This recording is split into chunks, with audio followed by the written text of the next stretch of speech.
So this is when I could really do, with an HMS Ark Royal, or HMS Eagle, or some other earlier carrier, to be my screen. But, no. I'm very lucky to have all I have, thanks to a very kind, very, very kind gentleman, who helpfully did all these things for me, because my own ability to try and make those things is... I've been trying for the last few weeks to make some more stencils, and they're just terrible. So, I'm going to start off with a little aside. A few years ago, I produced a PhD thesis entitled What Valued a Dark Blue Sky? It was analysing what was the effect of the Royal Naval Air Service division from the Royal Navy during the period 1918 to 31 on a subsequent performance of the Royal Navy, and whether this impact was greatest in terms of strategy, operational technique, or technology. Originally, what valued the dark blue sky had been what was the effect of the development of naval aviation in the interwar years and on the differing navies, and how it was run, the USN, the IJN, and Royal Navy, and whether this impact and difference was greatest in terms of strategy, operational technique, and or technology. Surprisingly enough, that latter question proved too massive for a PhD thesis, even one of 100-something thousand words. Currently looking at it, and the full document in front of me is 297 pages long, 133,222 words, but that does include appendices, bibliography and resources, and various other little accoutrements. So yeah, that's my PhD thesis. And pretty much these videos, when they come up, are going to be in a large part done through either my PhD thesis, or they're going to be done through the notes I gathered on the other navies. Because I did try. I actually wrote up the American and the Japanese sections. Each was going to have their own section. It was beautiful. And each one's section was roughly 30,000 words. So at that point, I looked around and went, haven't got to the French and Italians yet. So, British World War II carrier naval aviation doctrine, pre-war to war. I'm not discussing stuff during the war, because during the war it changes. It evolves. It's either demonstrated to work or it doesn't work. They do rapid evolution, they do work with the USN. The USN nicks some of the British ideas, the British nicks some of the American ideas. It's called sharing. But let's be honest, basically it's out and out stealing. And both services sort of go with, hang on, without the need of the treaty limitations, we can build closer and closer to our ideal ships. And it turns out very quickly, if you look at the Midways and the Maltas, the British and the Americans' ideal ships were not that far apart. The British is slightly more armoured, probably reflecting their infrastructure and the realities of the global operations. And the Americans has a slightly larger air group, emphasizing the American experience with Lexington, Saratoga, and liking the big wing. But they make sense. Once you look at them, you're sort of sitting there going, yes, you're a British spin on the theme, and you're an American spin on the theme. Okay, so this is what you were dreaming about the whole time, so everything before that was a compromise. Okay, if everything before that's a compromise, the compromises show what you value, what you're prepared to reduce in order to get what you really want. And that is when you start to evaluate their words, their doctrine, what they're saying, by what we call forensic engineering. And forensic engineering is when you go across plans and you go over ship designs and ship structures and ship operations, and you go, so you're telling me and everyone you want to do X. Well, this ship can do X very well, but also it seems to be heavily orientated around Y, or you're telling me this ship can do X, Y, and Z. Well, hang on. It's massively orientated around Y, And X and Z it can maybe do if it's got enough warning. What do you really care about? What sounds good to the politicians? What sounds good to the rest of the Navy? What do you really care about? That's forensic engineering. When we're looking at the British in World War II, carrying naval aviation and doctrine and pre-war II war, you have to remember two things. One, the Royal Navy doesn't have a direct link with the engineering companies producing aircraft in theory. Let me say this. The theory is that it goes senior aircraft or officer, aircraft carrier officer, senior aviation officer for the Navy who was taking that responsibility. So at one point, they're the battlecruiser commander. Writes a letter to the Admiralty asking about a next generation aircraft, outlining some ideas. That then goes to the Admiralty. The Admiralty then turns it into their phraseology and their verbiage. It then is sent to the Air Ministry. The Air Ministry then turn it into their verbiage. They send that to their liaison, or their company liaisons, who then turn it, give it to the companies to talk about, usually at the director level rather than the engineer level.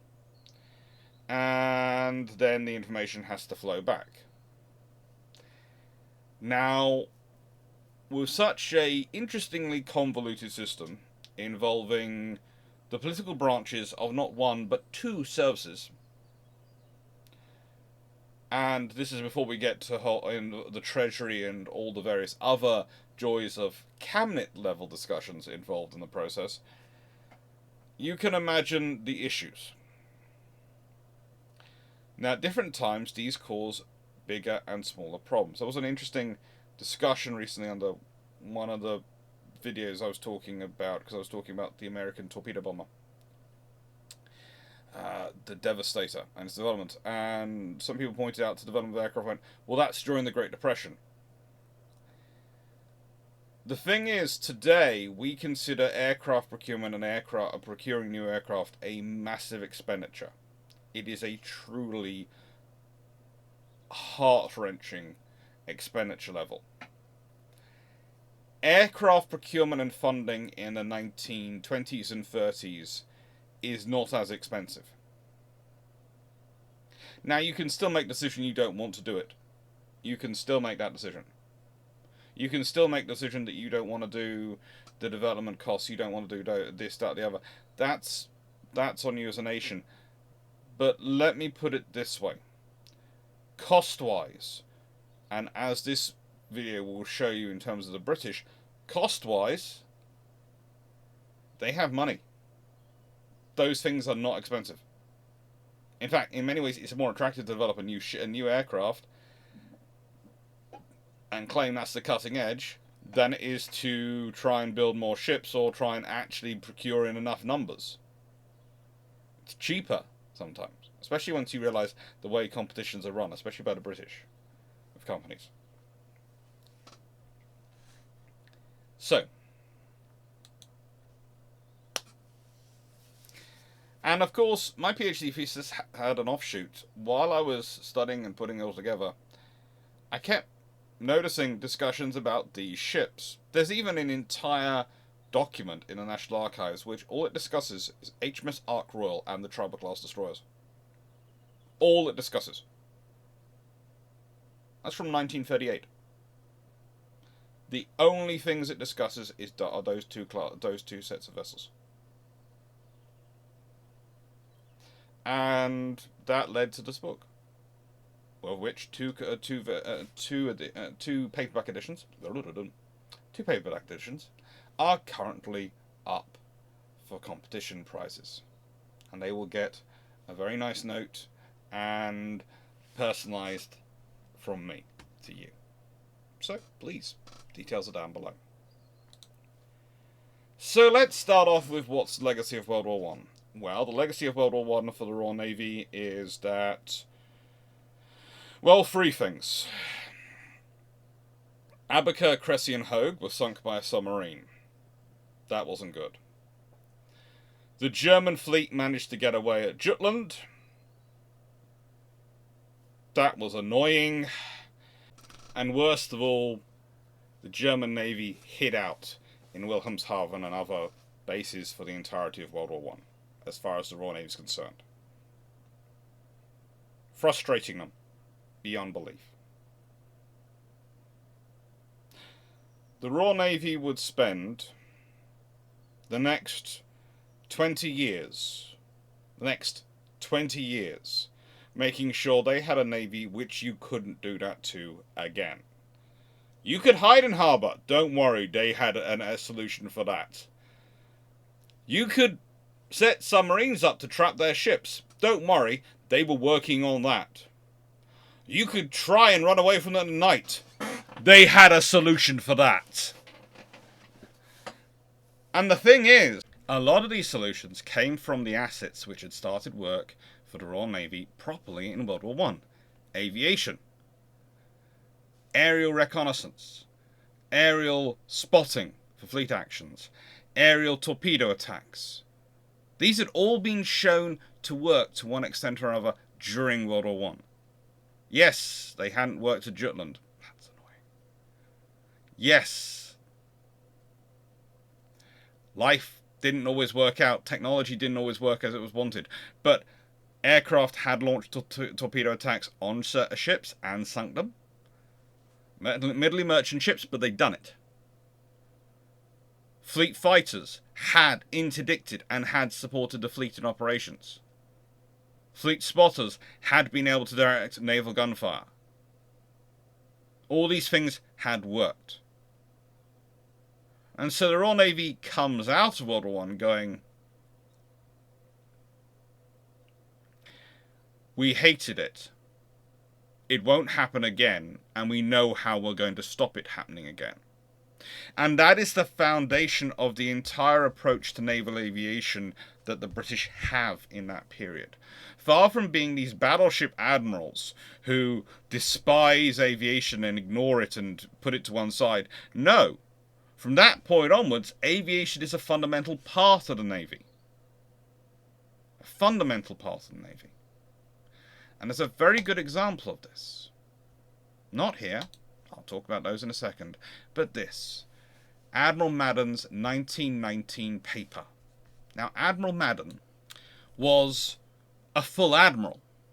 Admiral Madden, Charles Madden this is, was the commander of the Atlantic Fleet when Beatty stops being commander-in-chief of the Grand Fleet in 1919, and that is broken up into regular fleets. Madden is given the Atlantic Fleet, with Queen Elizabeth as his flagship. And he will go on to become First Sea Lord in 1927.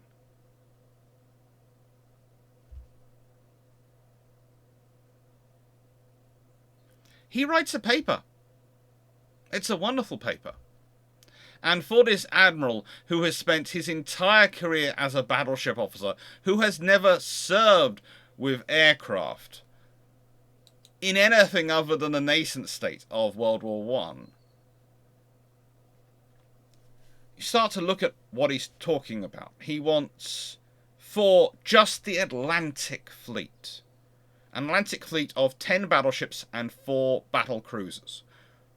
He wants 3 air reconnaissance cruisers.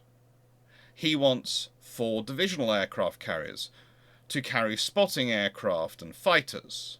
And the air reconnaissance cruisers are to carry reconnaissance aircraft and fighters. Interesting enough, he starts out with the numbers similar to that of Vindictive, but then look at the number of aircraft he's carrying and you sit there and go, Vindictive couldn't carry that many aircraft.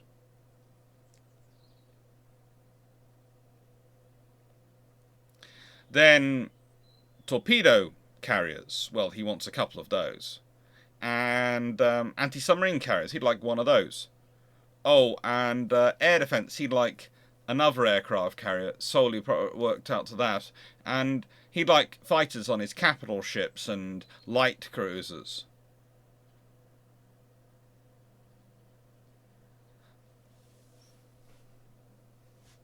This is a man who is as naval as can be.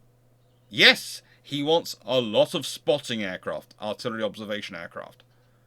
And later they would just become spotting aircraft. But that makes sense, because the most powerful weapon that an aircraft has at this point is the ability to direct the fire of a battleship. That's the most powerful weapon they have. Their bomb load ain't that great, their torpedoes are not that reliable, but if they are directing the fire of Queen Elizabeth with her 8 15-inch guns and is nailing it with those, then good luck to the target. This is the requirements, though, for just one fleet. Pretty much, he is asking for 11 aircraft carriers. He has 10 battleships and 4 battle cruisers. He wants 11 aircraft carriers. Different roles, but that's what he wants. For his fleet alone. The Mediterranean fleet would have needed its own division, its own set of aircraft carriers. And let's be honest, at this point, Jellicoe is going around talking about building a third fleet in the Indian Ocean to cover the East and Far East. And that is part of it. That is, the Royal Navy is thinking through, this is a reality. They are thinking through 30 battleships, 12 battle cruisers, and 33 aircraft carriers. There are actual papers, actual documents going around, in which I mostly find in their personal archives, because the Admiralty documents seem to not be there, preserved in the National Archives, but personal documents, where the Royal Navy is talking about this as a necessity for defence of the Empire, for defence of Britain, for capability for future war.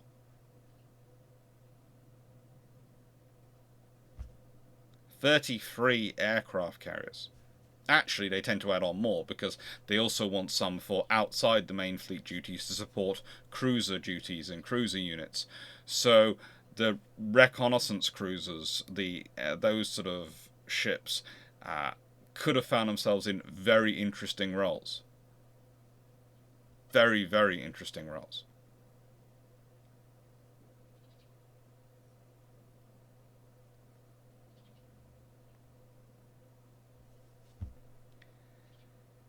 So this is what the Navy is thinking about. But this is what they're thinking about when at this time, these are the ships they have.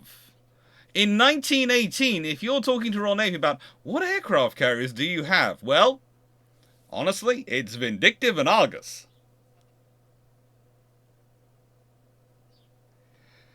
Let's be honest, the Vindictive is a seaplane cruiser. And she doesn't have a full-length flight deck. She never gets a full-length flight deck. She still carries some of her guns, and she's actually returned to her cruiser role in 1924. Because very quickly they decide, actually mixing cruiser and carrier is not a good idea. You want a carrier and a cruiser. Let alone anything else. But Argus there, she's important. She's what the Royal Navy is using for a lot of testing, a lot of exercises, a lot of development work is going on with Argus. She is kept incredibly busy as the Royal Navy builds up and figures out how it's going to get to this. When people ask me what the Royal Navy was doing between the end of World War I and the Washington Naval Treaty, my usual answer is working out how to rule the world. Because literally they are. They're costing. They're working all these things out.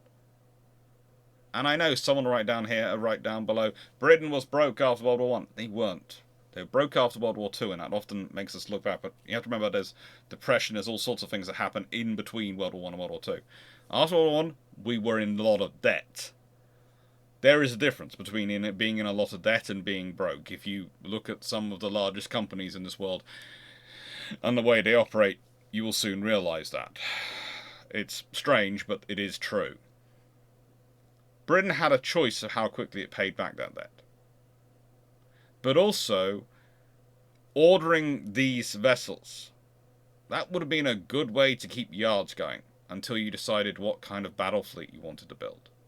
It would have been a good way to keep yards going that had bases to build large ships. And also, think of the learning experience you'd have building all those carriers. And they're not small vessels. We've got an air group of 48 for the reconnaissance carriers. We've got an air group of 48 again for the artillery observation carriers. And that's 7 vessels. Then theoretically we have an air group on this paper, I will say, of 36 for torpedo bombers and fighters on the fleet carriers. But there's a really interesting document which goes on later where basically they go, actually let's just standardize on the same size carrier for the fleet carrier and divisional carrier and reconnaissance cruise carrier. And pretty much they're looking at it and going, right, and what do we need in terms of air group? We need at least 48 aircraft. And they don't mind that because they find that if they design for an air group which can take the large aircraft, 32 to 33 large aircraft plus 15, 16 fighters, then they have a good carrier for all those roles right up to the anti-submarine role. And then for air defense, they're looking at it thinking, well, hang on, we can actually probably carry 60 fighters on one of these carriers because of the way the space reduces down versus a fighter size versus a torpedo bomber or reconnaissance aircraft size. And they start looking into this. It's especially true once the torpedo bombers start to grow beyond the Cuckoo size, which was, of course, a single-seat torpedo bomber. And, you know, I didn't discuss these aircraft much, but these are the aircraft which they are setting this up in this period. They've got the Sopwith Camel, which is kind of an interesting one to say. I haven't put dates of when it joined and when it left the fleet, because there is an argument about that. Believe it or not, there are people who are going to come back, and I'm sure they'll come with firm dates and go, it is this, and I will go, yes, you are quite correct, those are unit dates. But in terms of specific aircraft operation from the ships, I have pictures of Sopwith Camels working from 1924. And they weren't supposed to be on them then. And I have ones which were toying around with carriers earlier. So I can't give you an exact date because I have these pictures and I'm not sure what's going on. I think it's probably from the testing and it's being tested in development. But it means that I can give you an active period, but I can't confirm when they're secondary role, so I prefer not give you dates and just say they are around. The Sopwith Cuckoo, I can give you dates for, because I know exactly when it's deployed on carriers, and they start, and when they finish, 1918 to 1923. And the Fairey 3A and B Fleet Spotter Reconnaissance, well, that wonderful aircraft starts off in service in World War I, and you're going to see it changes enough. I've mentioned the 3A and B, but then it's going to be the D, and then it's going to be the F.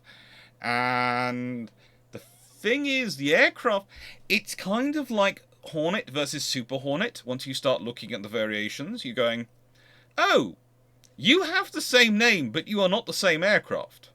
And quite a lot of the aircraft I'll be talking about have a 1 and a 2. And people go, well, this aircraft was in service for this period, so the Royal Navy wasn't developing a new aircraft. And we go, no, what happened was they put up another competition about halfway through that period to replace it. And the winner of the competition was that aircraft in modified form. But don't worry, they had all the design companies produce aircraft so they could test them.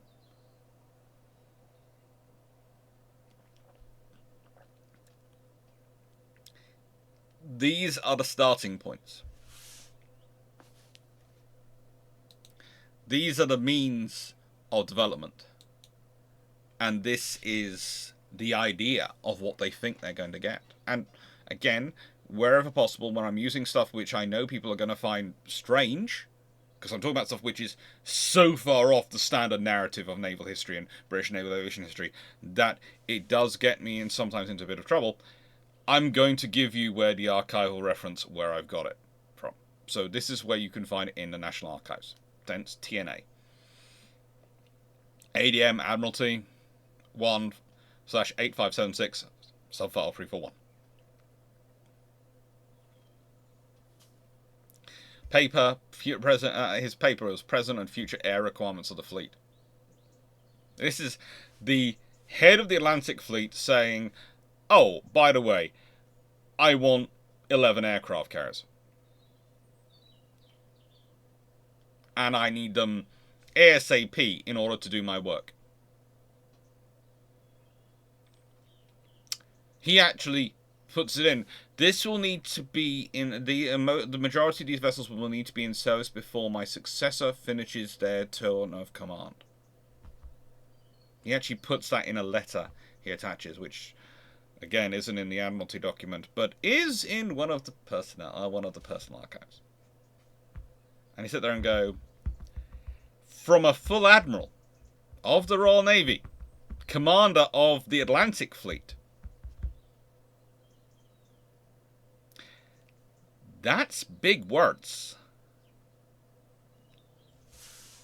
That is big words.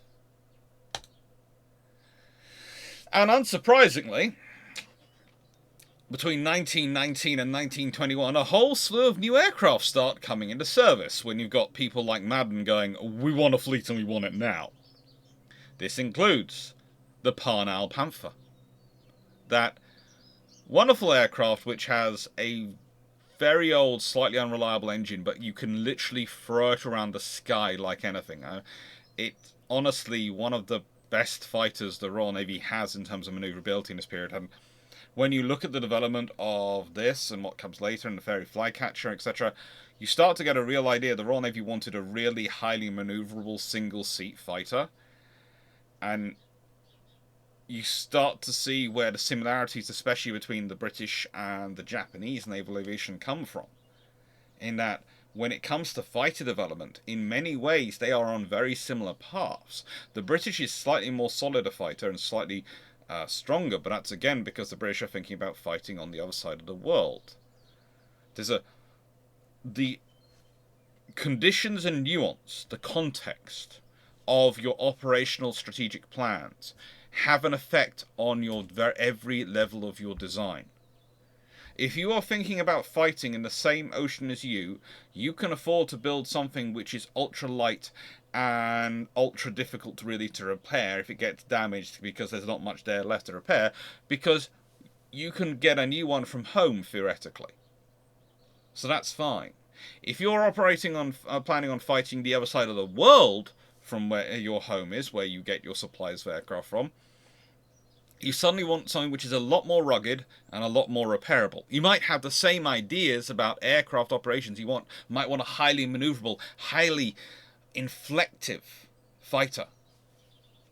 Let me explain that. Now, when they're using the phrase in this period about fighter aircraft, and is a phrase which comes up, it's kind of like reconnaissance versus reconnaissance. The British have reconnaissance and reconnaissance as two phrases going along at the same time. One is, we recognise the enemy is here and this is what they are, and one is, we reckon the enemy is here and this is what we think they are. There's that difference. Well, when they're using inflective fighter, what they mean is something which is able to variable its manoeuvres very greatly. With the pilot's desires, it can flick around the sky. And that's what I want. And when you look at the Zero and things like that, that's what you're thinking of, an inflective fighter. And Submarine Spitfire, again, an inflective aircraft. It's a very much, the pilot can do all sorts of tricks in it. And this comes from, in many ways, the Royal Navy's fighter development. Because the Royal Navy is actually doing a lot more fighter development and ordering of fighters than the Royal Air Force and the Air Ministry. Mainly because the Air Ministry does get captured in the 1930s by... Please note, I always say the Air Ministry, not the Royal Air Force. The Air Ministry, the political procurement arm of it, gets captured by the bomber will always get through crowd. And they don't really think of a lot of these things as mattering because the bomb will get through. So there's no point really thinking about anything else because the bomb will get through. You can't stop the bomber, neither can the enemy. So there's no point trying. They're just going to get through and cause you damage. Whereas for the Navy, it was absolutely essential, and they did believe they could stop the bomber getting through. Their plan was fighters at the ladder range to break up the enemy airstrikes into manageable chunks, which would then be broken up further by heavy AA, which would then be broken up further by medium AA, and then would be killed by light AA if they carried on with their attack after all that. And basically the idea was to take a coming-in air group of maybe 30, 40 aircraft, break it up with fighter attacks into pairs, fours, Use the heavy AA to break up those pairs into singles or pairs, and use the medium AA to break it up even more, and then the light AA to anything's actually still coming after they've seen all their friends are now flying on their own. There's explosions going off around them. There's fighters hunting them. Anyone who's still coming in that scenario is very brave, but their nerves are going to be shot, and you've also got light AA hammering the air around you, filling the air around you with lead as you're trying to target your torpedo, and yeah, that's the whole point. Naval aviation and air defense is not necessarily about killing the enemy. If you kill the enemy aircraft, that's great. The main thing is stopping the enemy aircraft being able to actually do what it needs to do to actually get a hit on the ship. Because if they fail to hit the ship, that's a win for you. And you've got the Blackburn Dart, torpedo bomber. Oh, it's a gorgeous looking aircraft, really, let's be honest. This is pure function. And yeah, that's in service from 1922 to 1933. That's still wandering around doing things in 1933. Not necessarily frontline things, but it's interesting. And that's really what replaces the Cuckoo. Then we have the Westland Walrus, spotter aircraft. Believe it or not, this one. And the Supermarine Seagull. And you're going, but hang on, Alex, isn't the Supermarine Walrus a thing? Yes, it is. Yes, it is. I'm honestly, naming-wise, they're not that inventive, but honestly, half the time, I think the Royal Navy is doing this because if they use the same names, no one knows they've got new aircraft. Oh, we're just deploying some walruses. Oh, you've had those for years. Yes, we have.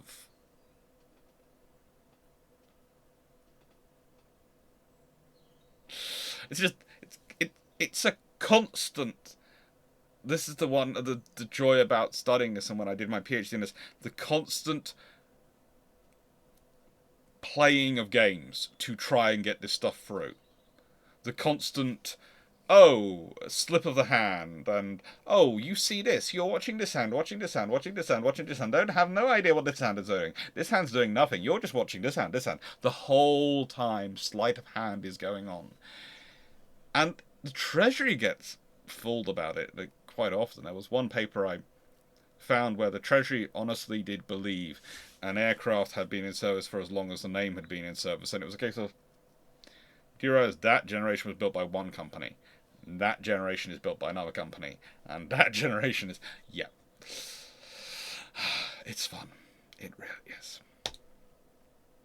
And then, okay, why have I not added anything else in? Because frankly, not much else has come in yet. The Royal Navy has new carriers coming, but they are being slow about it. They're working on them. There's been the Washington Naval Treaty and with all that jazz. So they're now working out what carriers they're going to have, what carriers they're really going to deliver on. And that takes time. Their dreams of this are dashed by the Washington Naval Treaty. This is what they would have liked. So, if that's the case, what do? Well, they go, we need some new aircraft. And you have the Fairey Flycatcher into service. Now, that is a fighter and a half. That is a real pilot's aircraft. The things you could do in the Flycatcher are almost obscene. In some of the exercises they did them, we've heard about the F-22 doing its various maneuvers of going up underneath aircraft and then going up to next to them and going, you are not carrying anything for this attack. Go home, it's safer. We've all heard about those things, and the F-18s doing, you know, basically come up here, we'll wait scenario when people are saying them to leave their airspace. Well, the Flycatcher is the original fighter which will do that. It gets into all sorts of fun things, especially with the Italians and the Japanese. It's the original, hello, we're just buzzing along here. Do you really want to play this game? Because I guarantee I can outfly you. And one of the interesting things that happens in this period is it's the very beginning of the idea, but doesn't yet take hold, of the idea that naval aircraft are always going to be heavier and therefore have less, well, good performance, not as good performance as land aircraft. Because it's during this period that the Navy really starts adding things like life preservers and other systems into its aircraft. and starts to think, well, hang on, if we want to operate them at long range, we need a navigator, because you can't expect someone to fly the aircraft and navigate if they're going long range, especially for night flying. And this is where it starts to come in. The Royal Navy is starting towards night operations in 1922-24 period. And appropriately, they have the Parnell Plover, another fighter, and the Gloucester Nightjar. Yes, Nightjar. Which, as you can see, is painted a very dark hue. Now, imagine being the person who turned around to the US Navy or the Japanese Navy and said, no, the idea of the British developing night carrier operations is absurd. You know, their new fighter might be called the Nightjar, but that's just the name.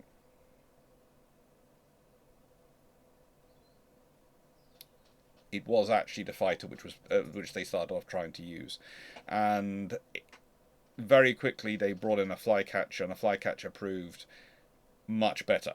So that's why the Parnell Plover and the Nightjar don't have that longer careers, because they bring in these three fighters, they're testing them all out, and the flycatcher is better. But literally, they all three enter service. All three are flights and operated on carriers.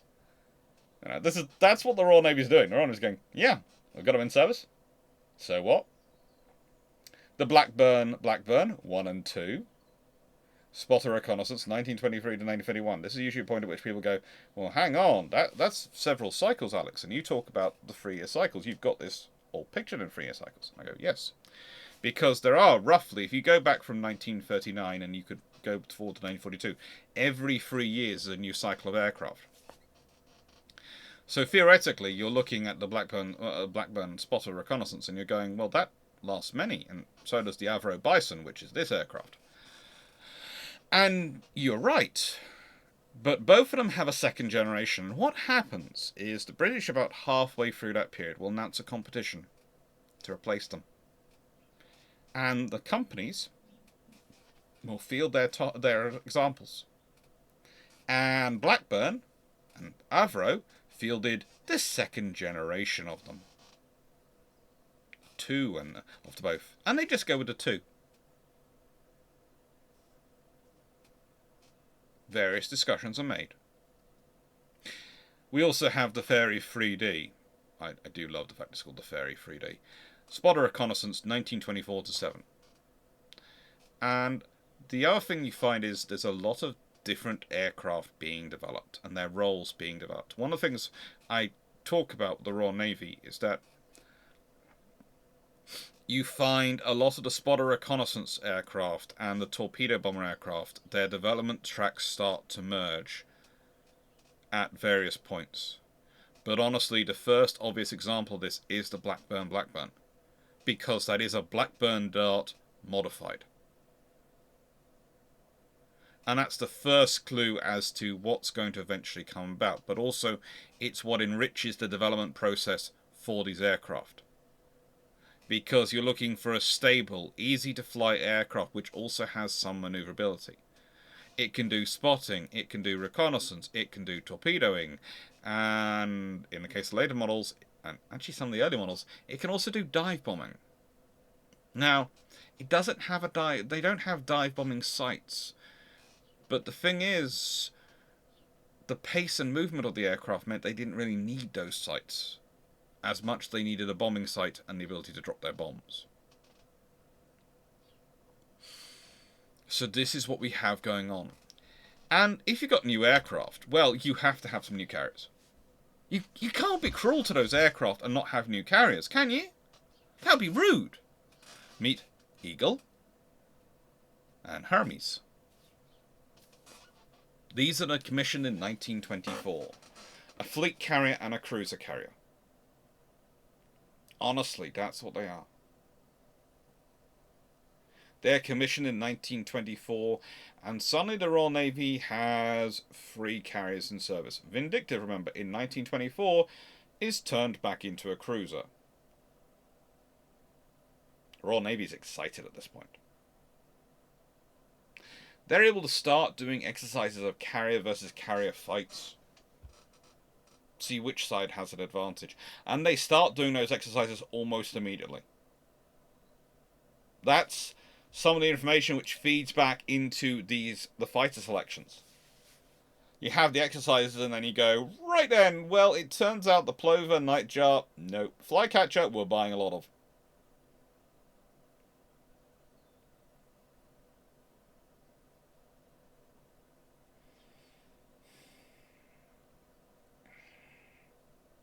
And it's how you start to develop their tactics. Very early on, they notice in those exercises that unescorted torpedo bombers in daytime are probably the most at risk from everything, because of the way they have to launch their attacks. That doesn't worry the Royal Navy as much as it does other nations. Why? Because during the daytime, they plan on escorting them.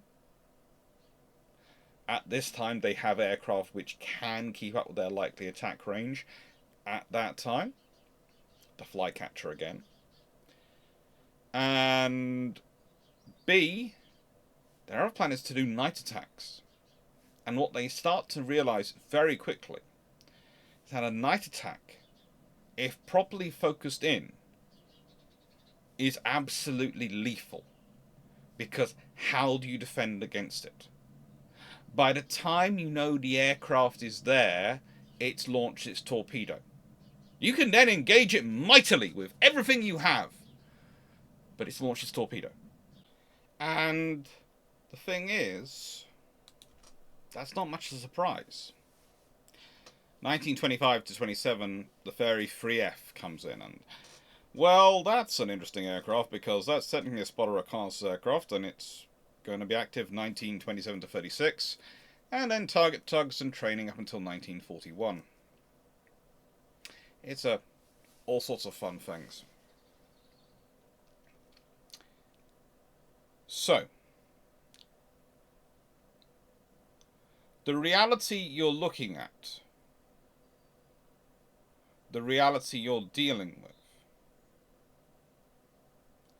when talking about these aircraft and their roles, is that the Royal Navy is trying to grow them.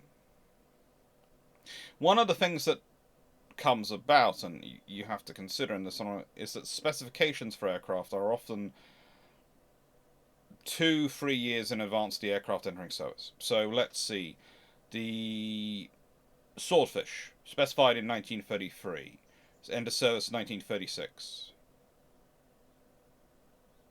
And so you have to start thinking about the development process of aircraft. If you want your aircraft, you have to be thinking about what you need in the future, not what you need now. When you're specifying aircraft, when you're procuring aircraft, you're not procuring for what you need now, you're trying to procure for what you need in the future. And the problem the Royal Navy starts to realise, especially in this period, is that they have an issue.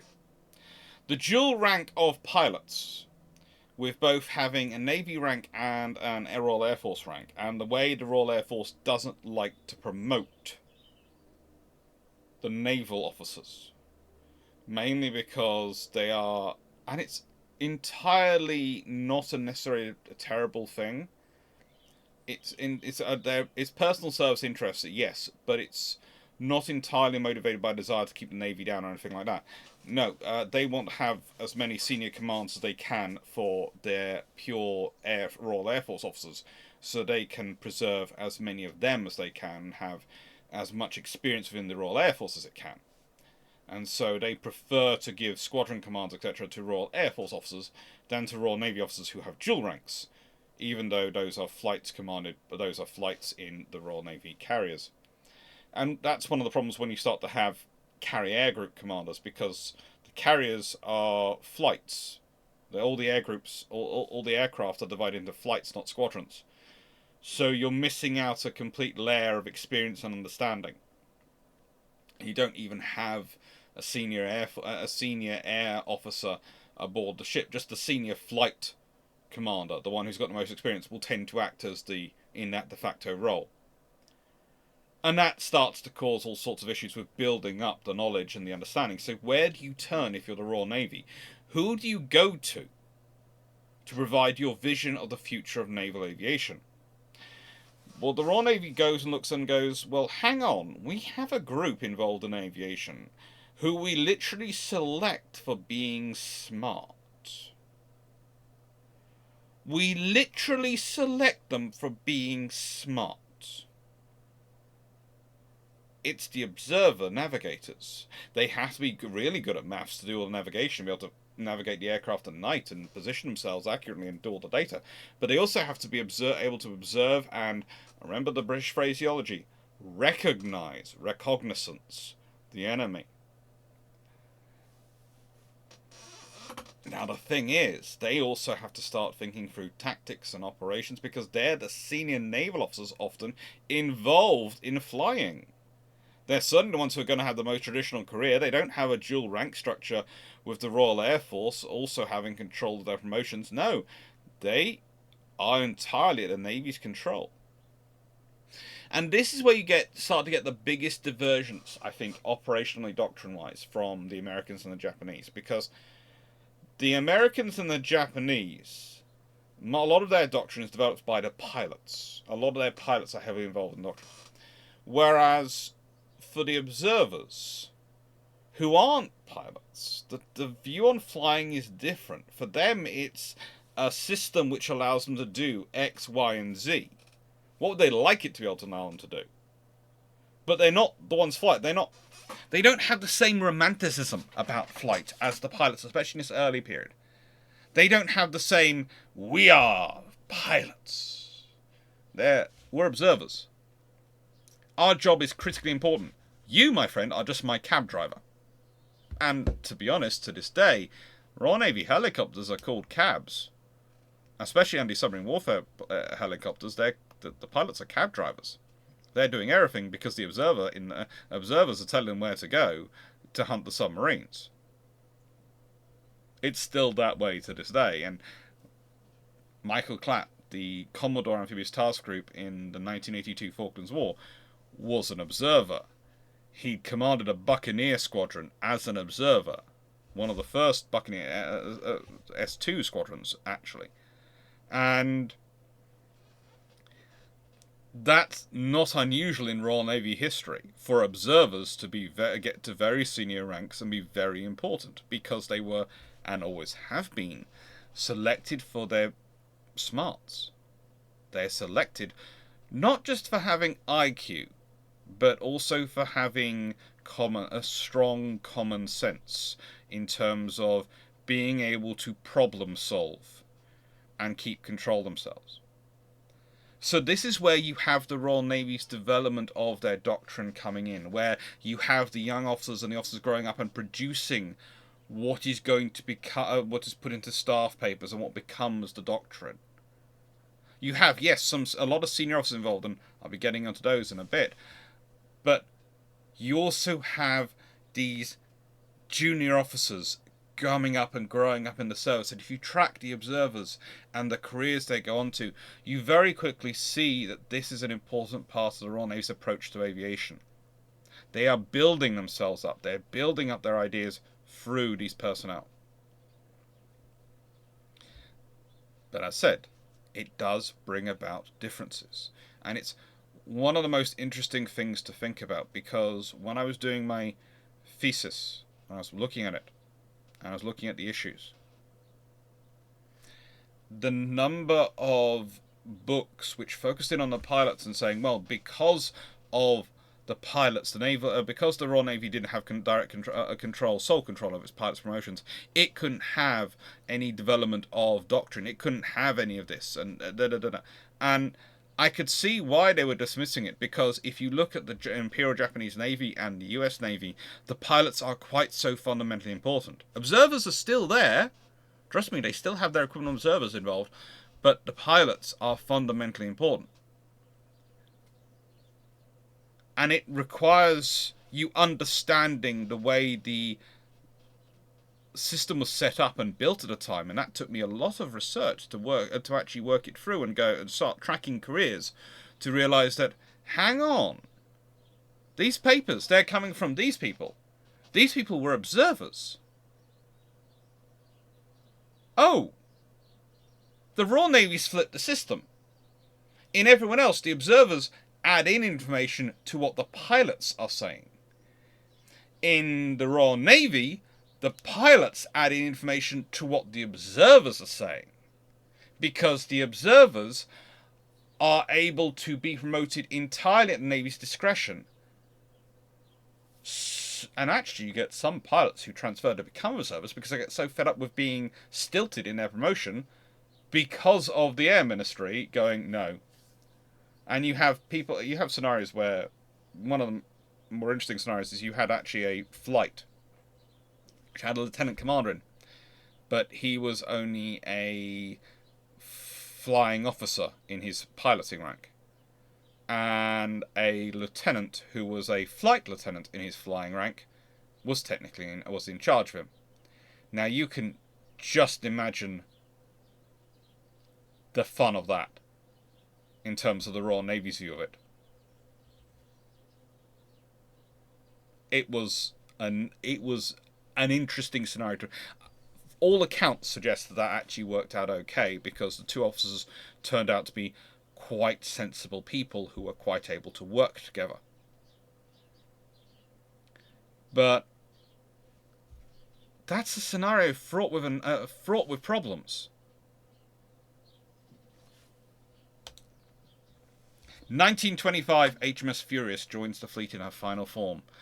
Finally, the Royal Navy gets something big, is what they feel, and moderately fast. They're not necessarily happy with it, but you have to remember the multiple flying off decks thing and why they're having it. The idea was that fighters, especially things like the Flycatcher, required far shorter takeoffs than the bigger aircraft. And so if you stored them at the front of the hangar and towards the bow, if you had doors there, you can open the doors and the Flycatchers can stream out while you're still launching, arranging strikes, everything. So the whole idea of, I don't know, a midway scenario where you get caught on the deck, your aircraft are caught on the deck or something like that, doesn't happen. They can still launch and recover fighters. That's the entire idea of this. And it works for a few years until fighters and everything else grow heavier, so it's not possible, but for a while, this is the absolute bee's knees. Because you can launch your fighters, if you need to, in an emergency, while still arranging your strike on the flight deck. Doesn't it? And neither impacts each other. It's brilliant.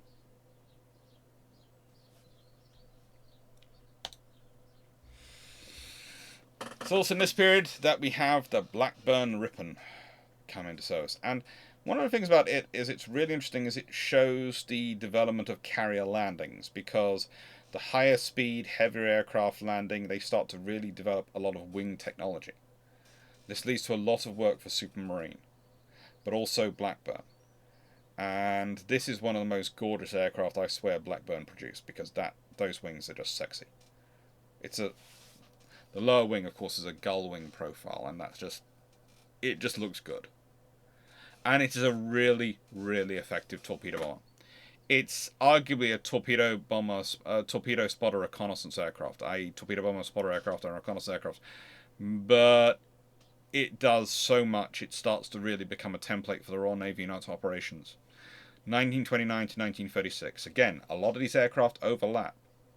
You will often have mixed air groups of the latest and the oldest. Why?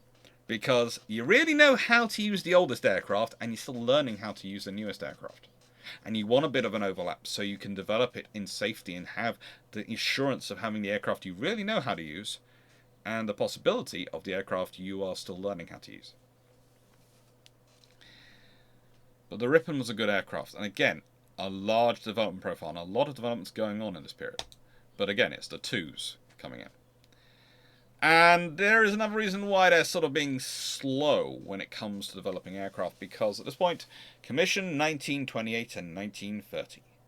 HMS Courageous was commissioned in 1928, Glorious 1930. And suddenly the Royal Navy has some decent aircraft carriers. For its period, they are decent. They are not amazing. They're not Lexington and Saratoga in their size and scale, but they are decent. And the Royal Navy now has 4 fleet carriers. It has Eagle, it has Furious, it has Courageous, it has Glorious. And on top of that, it has Hermes and Argus, which are smaller cruiser star carriers. Yes, it's not the 33 they would have liked, but it's 6, and that's 6 hulls, which is important for the Royal Navy because A, they need to have carriers in the Mediterranean, they need to have carriers in the home fleet, they need to have carriers in the Far East, they need to have carriers elsewhere as well at certain points. And B, a carrier can't be available 100% of the time. It needs maintenance, it needs service, you need it to be covered. So you need those spare hulls. That's the Royal Navy's entire thing. We've got to cover the entire world. We need to have the ships to do so. And again, these ships are built as with multiple flying off decks. Again, they have the lower flying off decks so they can get those fighters out. They can get those fighters out quickly. They can get them out in an emergency. And they've got the top deck, which is primarily around the strike aircraft, the reconnaissance aircraft, and launching and recovering those. And again, it's when you start to look at these ships, you start to realise what's the Royal Navy orientated itself around. Is it orientated itself around a major strike? Well, you look at the way the hangars are arranged, the way the lifts are arranged, and you start to realise very quickly 2 things are important for the Royal Navy. One is that during this period, they lost a lot of aircraft off the North Sea, mostly thanks to them being on the top of a certain carrier, which I am not in any way indicating. Not in any way am I indicating at all. And this is why they go very much for the enclosed hangar approach. And not having things which can be nicked by the North Sea. More importantly, they have started to think about consistent operations. The whole way through, they've been thinking far more about a fleet carrier operation necessarily than an independent carrier operation. If we go back even to the 1919 paper, and I will go back to the 1919 paper to illustrate this, you literally have fleet aircraft carriers, but on what they're in special roles, divisional aircraft carriers, air reconnaissance cruisers. And pretty much that's a strike. These things are the sort of strike and anti-submarine warfare and air defense, and these are for fleet support. So they've always had that sort of idea in them, the idea of having a fleet carrier and having a strike carrier. Well, Courageous and Glorious are large enough they can be their sort of strike carriers, they're big fleet carriers rather than their divisional carriers.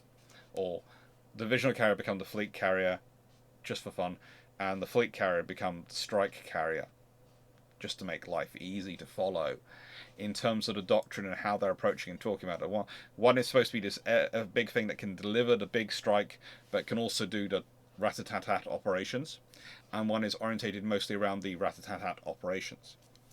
Eagle is very much operated around the rat-a-tat-tat operations. Now, what do I mean by rat-a-tat-tat? I mean a constant flow of operations. Same with Hermes. They are orientated around this constant flow of operations, maintaining a constant air presence, maintaining a constant spotter presence up in the sky, constant reconnaissance, a constant fighter presence, and a constant small limited strike capability. That is what they are about. These, and Furious to an extent, are about being able to launch the strike, but also maintain that constant flow of fighter cover.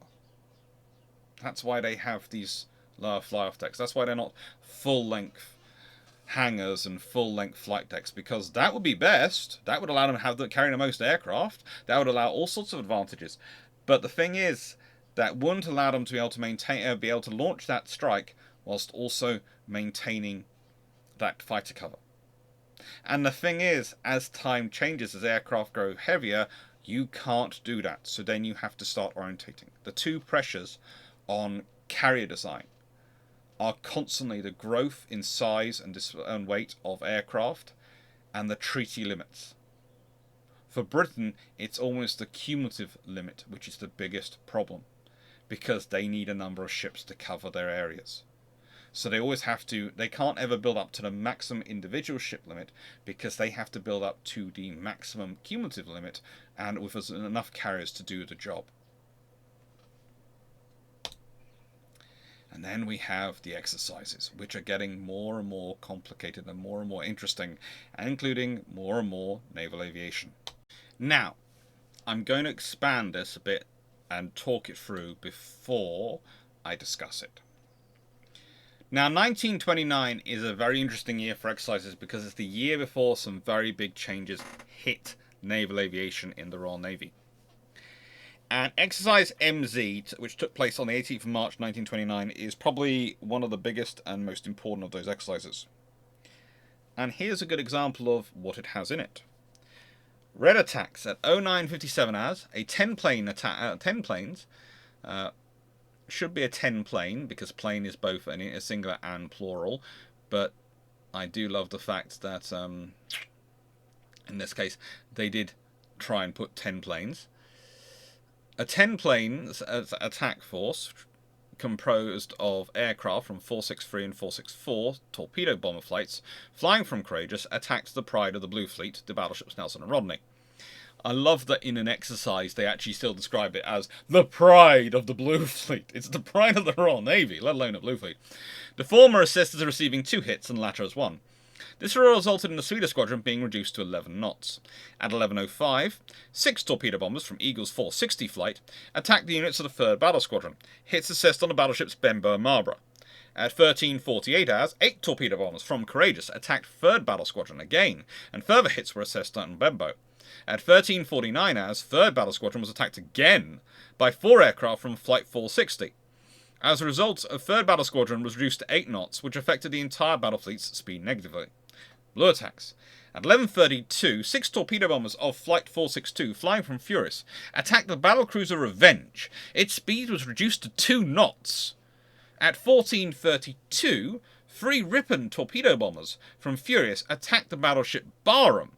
No hits were assessed. Considerable anxiety was experienced with regards to the position of Furious, as owing to flying on and off to a reduction in speed, she had got to the southward and eastward. That's fairly normal descriptions of these exercises. They are full of details. They are really fun to read, and I will at some point do a fuller video all about the aviation exercises in this year. I'll tack one in on a Wednesday at some point. But the thing is, I want to go and get better photos because I took most of these photos from exercises, as you can see, when I was doing my PhD thesis. And believe it or not, cameras have got better in the last decade. They have. Also, a friend of mine has a very expensive document scanner, which he takes to the National Archives on a regular basis, and maybe he'll help me out with them. In which case, the pictures will be even better. But the important things are left into the summary. And this is what Rear Admiral commanding 1st Cruiser Squadron Henry Parker wrote. When air reconnaissance is good and has definitely located the enemy battle fleet, it would seem that, although early and continuous information regarding the enemy battle fleet remains the primary objective for advanced forces, the method of achieving this changes, and it may be desirable for advanced forces always to remain concentrated when conditions for air reconnaissance are good. I.e., instead of throwing out the standard cruiser reconnaissance line, which, remember, the Triber class destroyers are built to fit into later on in 1936 onwards, the A to K cruiser line, which had been the raison d'etre of the Royal Navy's light forces reconnaissance since well before World War I, and would remain so well into World War II. We've got aircraft. Let's use them. They work. Now, interesting enough, this operation starts to reveal 3 big things in this exercise I confirmed. 1, your aircraft carrier will wander off on its own. You have a choice of either to abandon it, send forces with it, or go with it as a whole fleet. And really, Exercise MZ is the starting of that becoming a full debate. And that debate will see the Triber class destroyers built, the Dido class cruisers built, the Arethusa class cruisers built to an extent, all with the idea of maybe providing escort for the carrier. Town class cruisers, again, also are part of that idea and that mix. And all sorts of things are put in. But one of the things they never really think about with the limited tonnage they have available is going, we're going to stick 8-inch guns on these aircraft carriers and make them defend themselves. I'm sorry, Lexington and Saratoga, you are outliers. I mean, to an extent, you make sense once they put limits on cumulative limits on cruiser numbers and cruiser tonnage.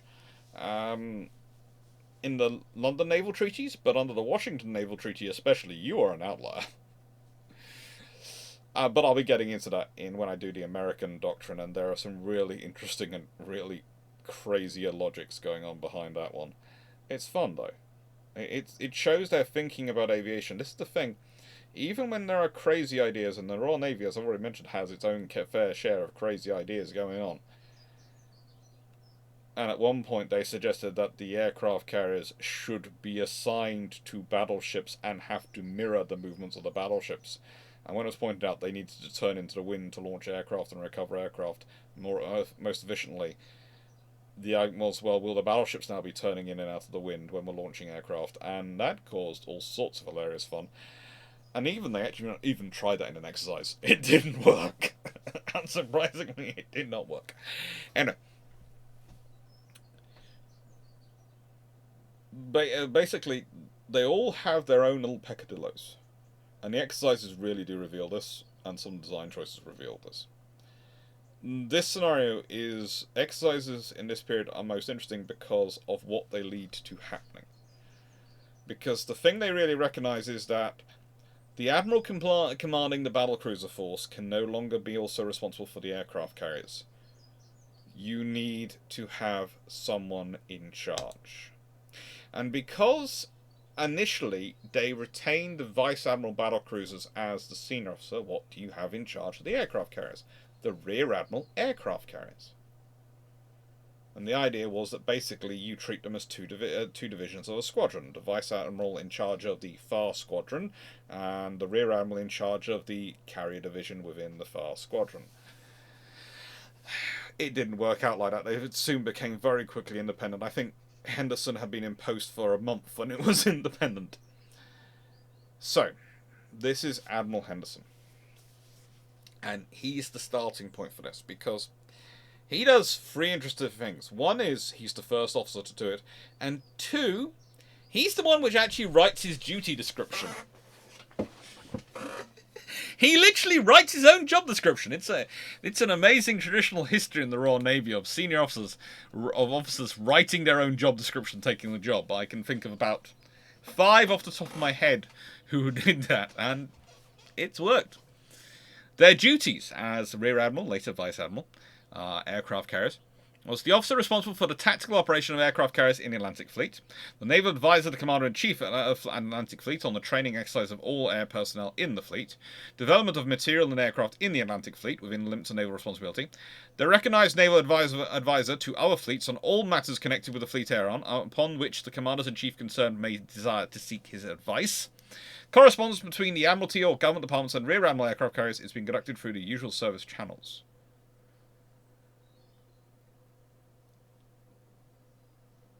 Please note, though, it says correspondence between the Admiralty or government departments.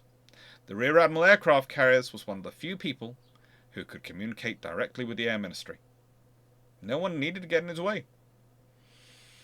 And the first person to have this role is Sir Reginald Guy Hannon Henderson, who served officially in the role September 1931 till September 1933. Unofficially, he sort of moves into the role a lot earlier. And when I say sort of moves into the role a lot earlier, he is acting in this portfolio description from late 1930 in many ways. Because he is a senior officer who has really invested himself into development of naval aviation and the development especially of the observers. There's also the Honourable Sir Alexander Robert Maule Ramsay, who succeeds Henderson. September 1933 till March 1936. He's promoted to Vice Admiral in that role, and that's when the role becomes a Vice Admiral's post. Serves as C&C East Indies 1936-8, then 5th Sea Lord and Chief of Naval Air Services 1938-9, alongside Henderson, of course, building the Royal Navy prior to World War II. Promoted to Admiral in December 1939, retired in 1942, annoyed that he hadn't been given any active postings. He wanted to go and command something. He wanted to go and do something. Sir Noel Frank Lawrence, March 1936 to July 1937, previously served as Rear Admiral Submarines, 1932-4. After this, he became Admiral Commanding Reserves, and that's after Vice Admiral Aircraft Carriers. And in 1938, moved to the Ministry of Aircraft Production as the Naval Representative. Promoted to Admiral in 1940 and retired in 1943. He served as a Ministry of Aircraft Production as Naval Representative for roughly 5 years. Starting to see a theme here. The Rear Admiral Aircraft Carriers, this posting, they then go on to very senior roles to do with the shaping of naval aviation. Okay, let's see what Sir Guy Charles Cecil Royal does. Previously had served as Naval Secretary, so already politically connected when he becomes Jones Post, July 1939. Would take over from Ramsay as 5th Sea Lord and Chief Naval Service in 1939, serving till 1941, when he became Chief of the Australian Naval Staff, aka First Naval Member of the Australian Commonwealth Naval Board, a role he would continue till June 1945. Oh, I'm suddenly starting to see why the Australians had such an inbuilt aircraft carrier desire in them. I can't think Royal brought that with them. And then we have Sir Lionel Victor Wells, who is July 1939 to July 1940, will go on to serve as Admiral Commanding Orkney and Shetlands, January 1943 to October 1943. I'm not sure what happens to Wells. When you look at the precedents of all the arrests and then you look at Lumley Lister, who comes after him, you're sitting there going, these officers have basically been hand-picked. My suggestion, though, is that these officers were pretty much hand-picked by Henderson. And in July 1939, he wasn't really in a condition to hand-pick anyone.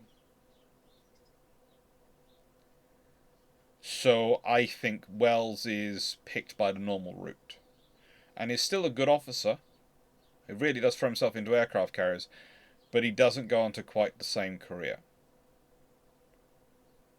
Again, please note though, the Royal Navy's not an air-minded fleet. They're full of battleship admirals. They don't care about aircraft carriers. They only pick out some of their literally best officers to be observers in aircraft because that way they can grow up some air-minded officers and doctrine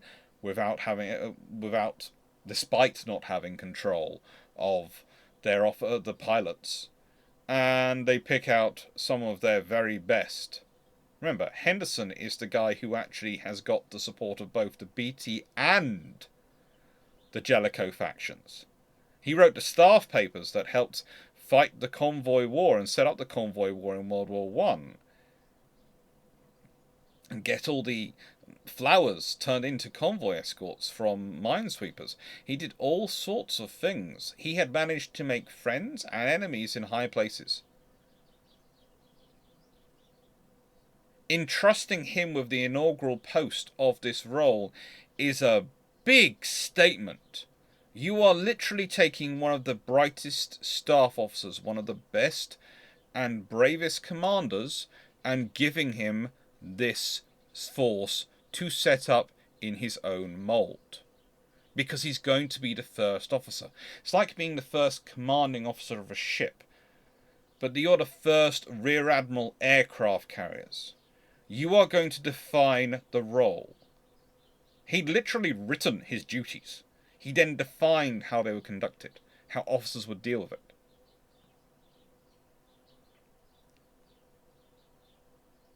And these officers then go on to be the basis of development of naval aviation. Yes, he dies in 1939.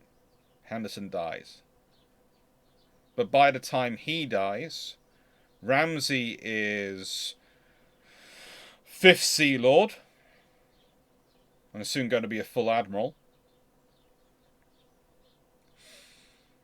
Lawrence is in the Ministry of Aircraft Production. He's been moved in there in 1938 with Henderson heavily supporting and making the movement, and is going to spend the next 5 years fighting the Navy's corner in that. And you might, whatever you think of naval aircraft produced by the British for their own aircraft, it would have been far worse if you didn't have an able officer in there fighting for it. And even the procurement of American aircraft, to an extent, goes through that ministry. So all that happens thanks to him. And Wells, well, he does his best. Royal is probably the most interesting. Because Henderson had spent a lot of time trying to reach out, trying to build up relations with the wider Empire, Commonwealth, Dominion navies, whatever you want to call them. It transitions as the time goes on, what people are actually referring to them as. And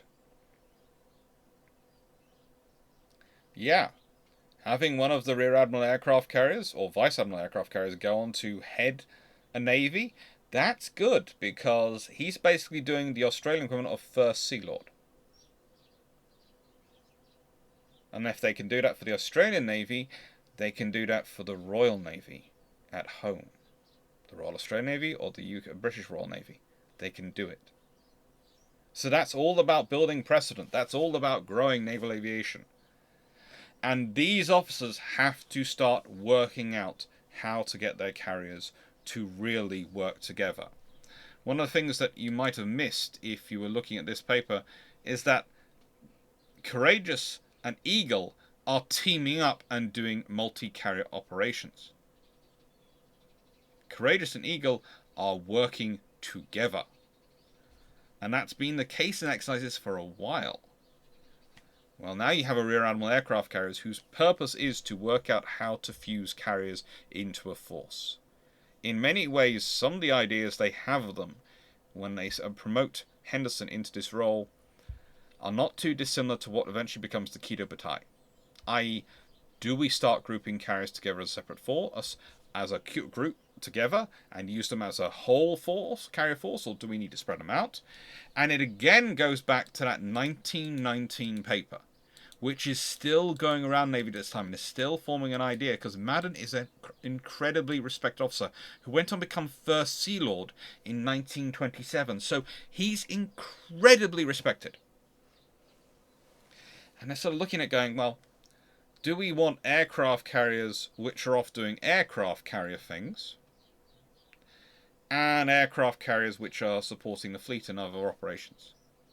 Is that how we need it to be?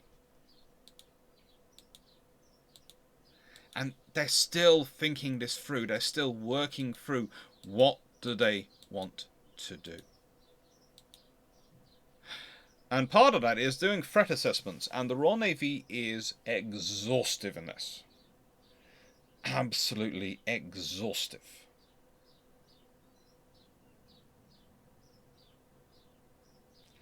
They are constantly looking at air bases around the world, where they can reach, what they can reach.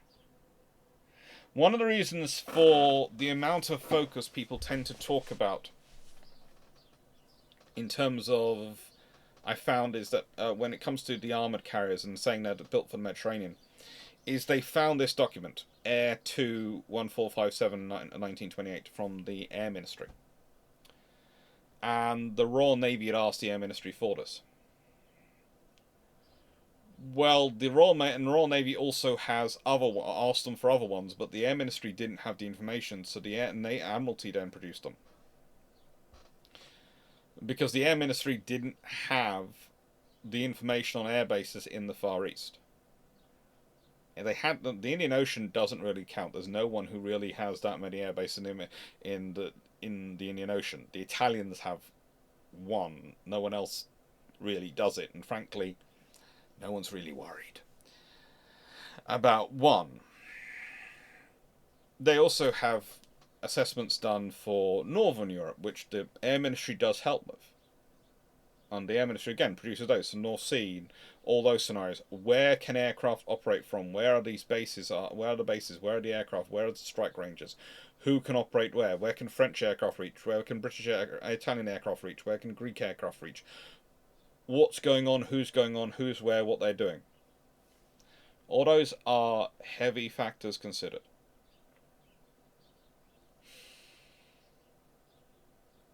But the whole point of this information is the Royal Navy is, to an extent, thinking it's going to have to fight two styles of aviation war.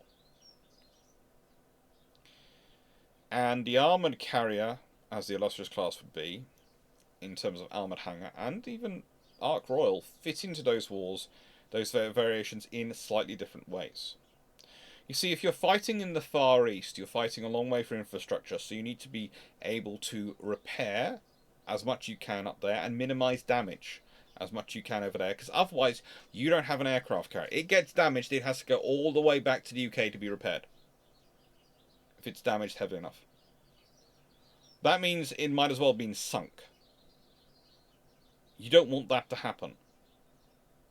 That's a problem if you're Britain fighting in the Far East. So you want your carriers to be as survivable as possible, so they minimise the amount of damage they receive, so they're more easily able to be repaired forward, and so they don't have to go all the way back to the UK to be repaired. Well, in the Mediterranean, their assessment is that they are mostly going to be dealing with land-based aircraft. And their views are land-based aircraft tend to be faster,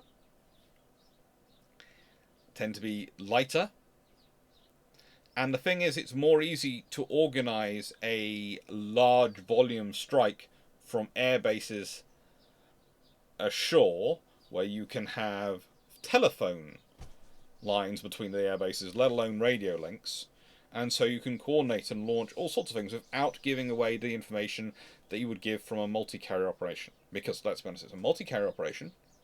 If they're launching together at night, that's going to be a radio signal. Or a flashing light actually possibly gives away your position even more at night than a radio signal does. You might do a flashing light, you might not.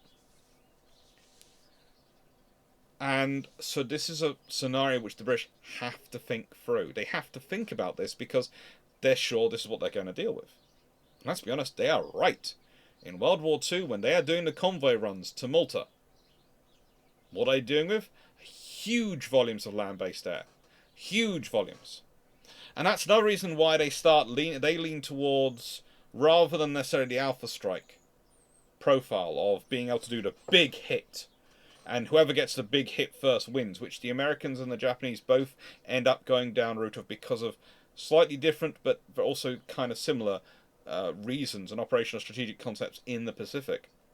The British go with the constant operation rat-a-tat-tat-tat. Because if you're dealing with land-based aircraft coming from all sorts of angles, it will be a constant operation. You will constantly need fighters in the air because they will be constantly attacking. You need to emphasise the constant operation. And so having a constant strike capability is also useful, because if you're going to be dealing with motor torpedo boats or maybe light forces doing a strike against you, if you can chuck some torpedo bombers against those destroyers coming in, or even torpedo bombers with bombs against those destroyers coming in, they can do a similar thing on those destroyers or torpedo boats coming in as your fighters are doing on air attacks. They can break them up. They can cause them trouble. They can cause them problems because they're outside of range of guns and they're coming in, they're going too fast, they're manoeuvring, and there are aircraft coming in to attack them. It's going to cause them to maneuver. That's going to cause them to, even if they avoid all the bombs and torpedoes launched, they are going to be spread out. They are going to be coming through in a far less organised, far less cohesive attack. And that's the idea. The British are looking at naval aviation in many ways as the most offensively defensive mindset you have. The idea is, yes, we will launch big strikes. There will be alpha strikes. They'll be against major fleet concentrations when we find them, and enemy fleets in port. And we will do those preferably at night, when our torpedo bombers are less likely to get pounced by enemy fighters, which is because that's what we want to do to torpedo bombers. We are really good at doing this, so we're presuming everyone else is good at it. So their ideas are that. But they are pushing forward this idea of, if you're going to attack us, we're going to attack you first and break you up. We're going to use our aviation as this sort of flowing force, or to use a later phrase, big blue blanket around the fleet, that whatever the attack coming in, whether it's submarines, in which case we'll be keeping them down and stopping them being able to maneuver at high speed because they have to be below the water, which means their top speed, they're far slower in speed and using up air and their batteries, and that's a far weaker position for them than being on the surface able to maneuver more freely and dive when they choose. Or surface craft, light ships, destroyers, torpedo boats, will break those up with bombers. If your enemy air attacks coming in, we'll break those up with fighters. That is the thing. That is the British idea. Break up the enemy attacks. Break them up. Make them smaller. Make them manageable. Make them come in disparately. Instead of you having to deal with 8 destroyers coming in at once, you have one coming in, then another coming in, then another coming in, then another coming in. Allowing your secondaries and on your capital ships and your cruiser guns and your destroyer guns to basically shred them as they arrive. That's the ideas. And, appropriately for Henderson coming in, suddenly you get Hawker Nimrod, which is this one, Hawker Osprey, this one, and Fairy Seal. These aircraft coming into service. And again, it's a spotter reconnaissance. But also at the same time, you start to get a lot of orders being placed, a lot of specifications, a lot of testing going on. And the Fairy Seal is a really interesting point, because if you look at it, you're sort of going, hang on, there's similarities going on there between that and a later aircraft. Yes, there are. The Hawker Osprey is more of a... Well, it's in theory more of a cruiser and ship-borne asset. But one of the interesting things, of course, about the Osprey is what it's developed from. Of course, it's developed from the Hawker Hart, which was honestly not a dive bomber, because the Royal Air Force doesn't do dive bombers. They didn't do dive bombers in the 1920s and 30s. It was first flown in 1928 and introduced into service in 1930. But the fact it was called a light bomber. And certainly its air groups could practice things equivalent to dive bombing. Certainly, especially once you're looking at the Ospreys. And Nimrods are pretty cool fighters. All these are pretty cool little aircraft, and they are starting off. And again, it shows it's Hawker, it's Fairy, but we've got so many companies involved. So many companies involved in providing aviation at this point already. Blackburn, Hawker, Fairy, Parnell. You're looking at all these aircraft, but one of the aircraft which I've sort of not mentioned is Supermarine. And Supermarine are still majorly important. They are still being heavily connected with the Royal Navy. Heavily connected. And this is also the period where the Royal Navy really starts to take night flying to almost an obscene level. You see, they've been building up to it. And it's basically the Rear Admiral aircraft carriers Henderson is appointed, and suddenly night flying goes from becoming something which everyone's encouraged to do to something which everyone will do. He organizes de facto air group commanders, who are usually the senior naval observer. They are de facto air group commanders on the carriers, because those are ranks he can control. He can't control who the senior pilot will be, but he can control who the senior observer is on a carrier.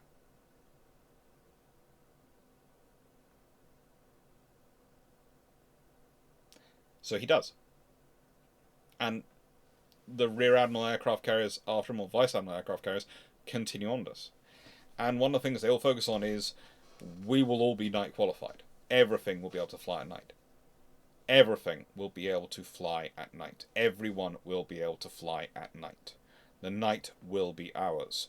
Fighters, spotter aircraft, torpedo bombers, everything will be able to fly and operate at night. And you start making changes to the carriers. There are things like beacons being developed, but also there are lighting systems and other systems being developed to make the carrier work at night. This is one of the things I have to sometimes explain when talking about night operations, why I'm sort of talking about the differences between the services and the navies on their approach to night operations.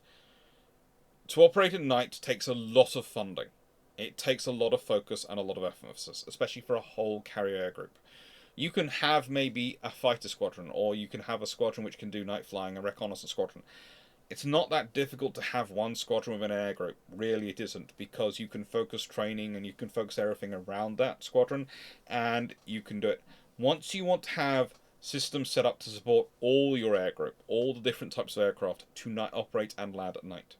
Once you've got to have systems set up to operate and support all the different air crew, all the different forms and structures of those air groups, operate at night. That is when it becomes complicated.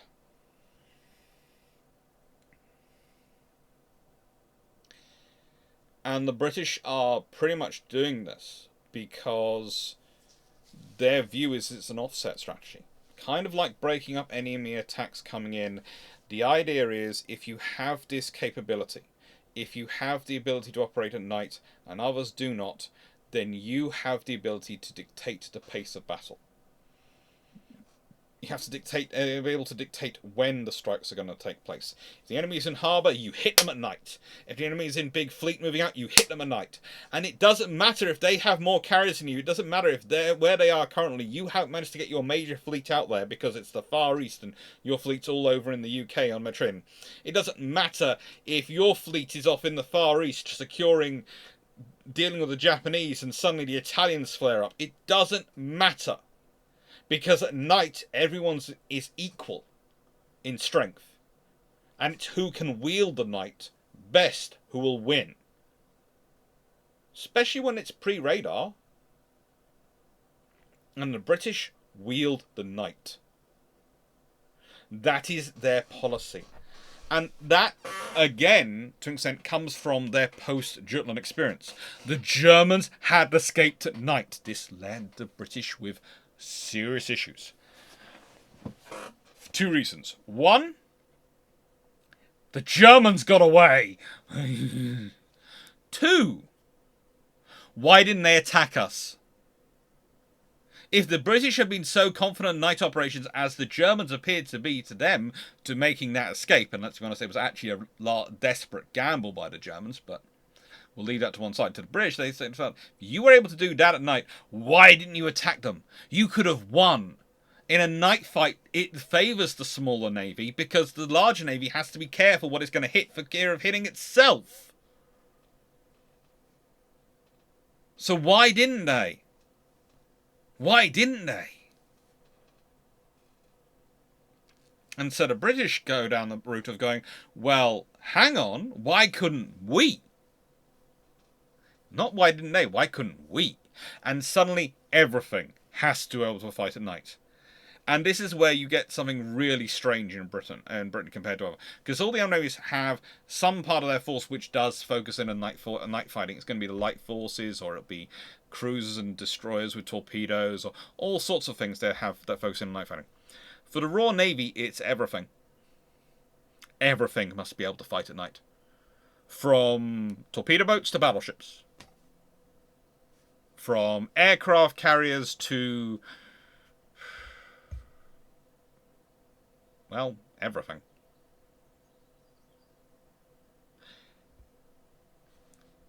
And so this is the point, really. When we're talking 1931-32, that the Royal Navy has reached that point where they are able to do that. It has taken 15 years of constant investment and training and exercises and constant work. Another reason why it's sometimes difficult to get across. The sheer complexity of doing this, the sheer volume of officers you have to do. It's a decade and a half's work for the Royal Navy to go from Jutland and the post-Jutland scenario to where they are in this period in terms of their night fighting capability. If you took the Royal Navy of 1932 and you put them at Jutland, the Germans would have been massacred at night. Because the Royal Navy has developed so much focus on it. So much focus.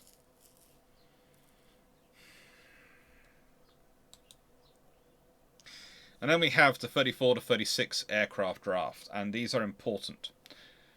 First of all, we have the Fairey Swordfish, Torpedo Spotter Reconnaissance, 1936 to 1945. Specified in 1933 first, comes into service 36. This is why when people start telling me it's an old aircraft, I go, it's 1933 spec. 1936 enters service. It's an old aircraft in 1939. No, it's not.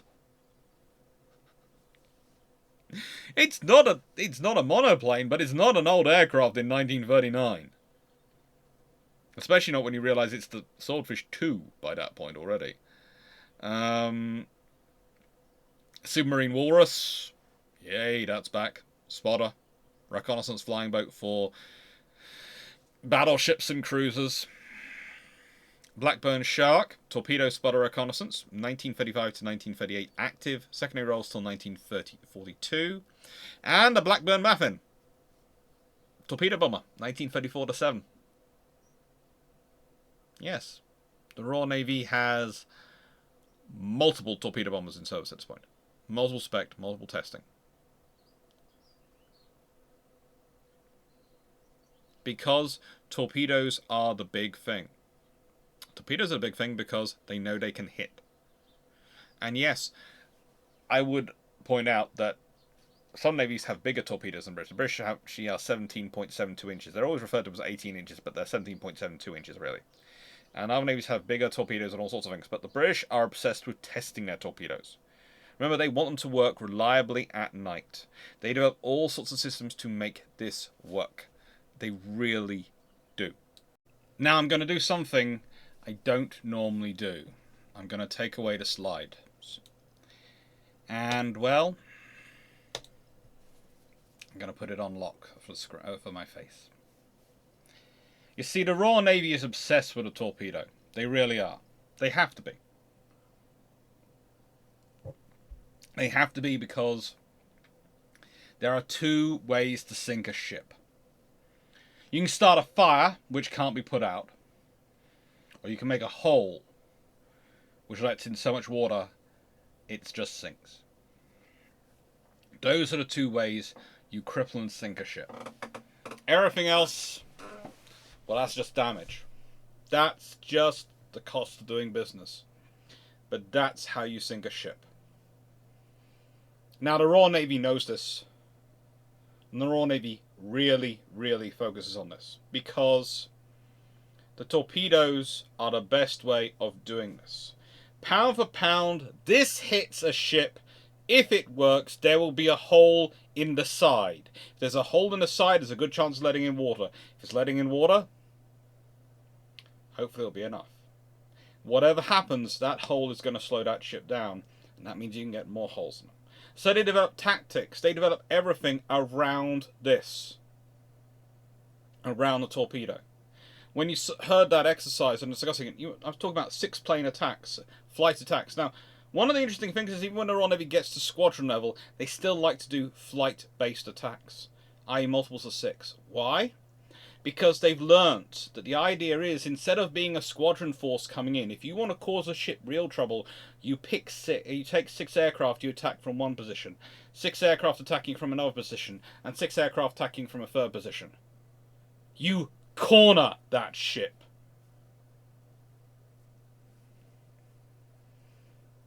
And they have other advantages. Things which have had to be built into aircraft generation after generation. They've had to grow up and develop it.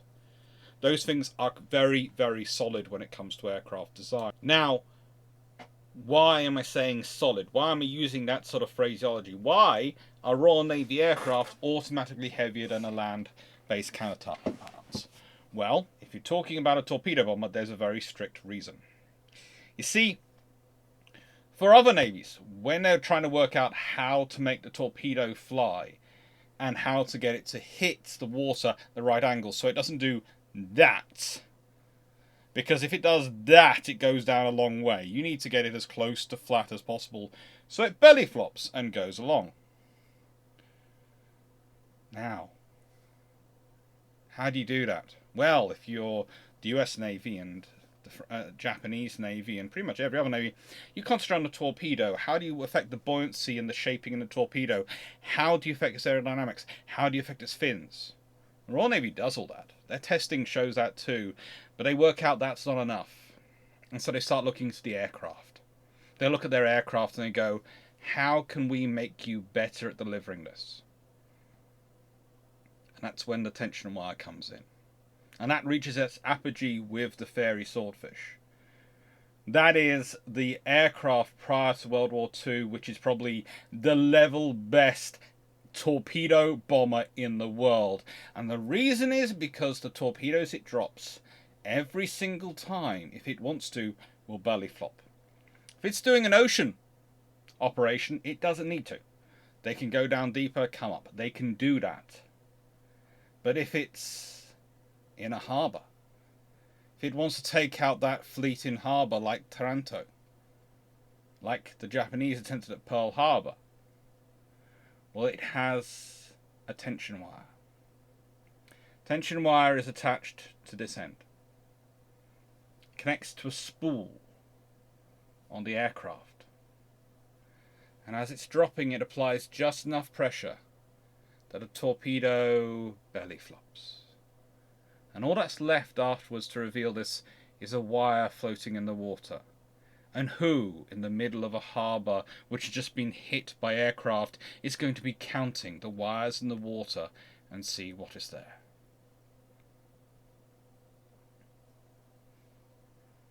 And you have to learn as a Navy pilot to be able to do that from the perfect altitude, at the perfect speed, at night, in pitch black, when there is no moon. They prefer to attack when there is a moon. But if not, don't worry, they have their own moons they will bring with them. They have huge flares, flares which rival the sun when they go off, that they will drop behind the enemy, so that they illuminate the enemy for the attackers and make it actually more difficult for the enemy to see the attackers. And by the way, the reason the Royal Navy knows this is not just history, it's not just for experimentation or thinking past. No, they've tested it. They've tested putting the illumination in front of the attackers, between the attackers and the attacking aircraft. They've put it ahead, behind, the other side, everything. And they find very quickly that putting it the other side from wherever you're attacking is best.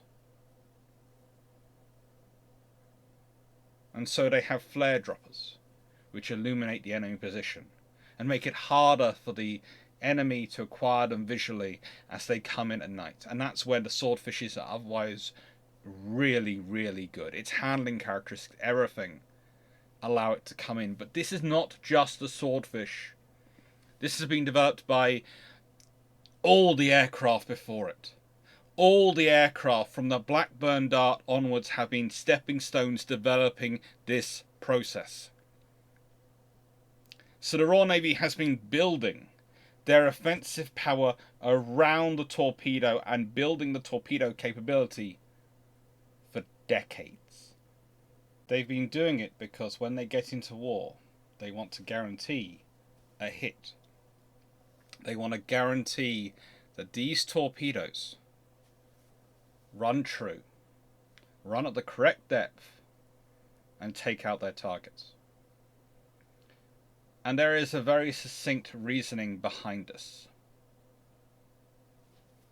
The Royal Navy very carefully studies the odds.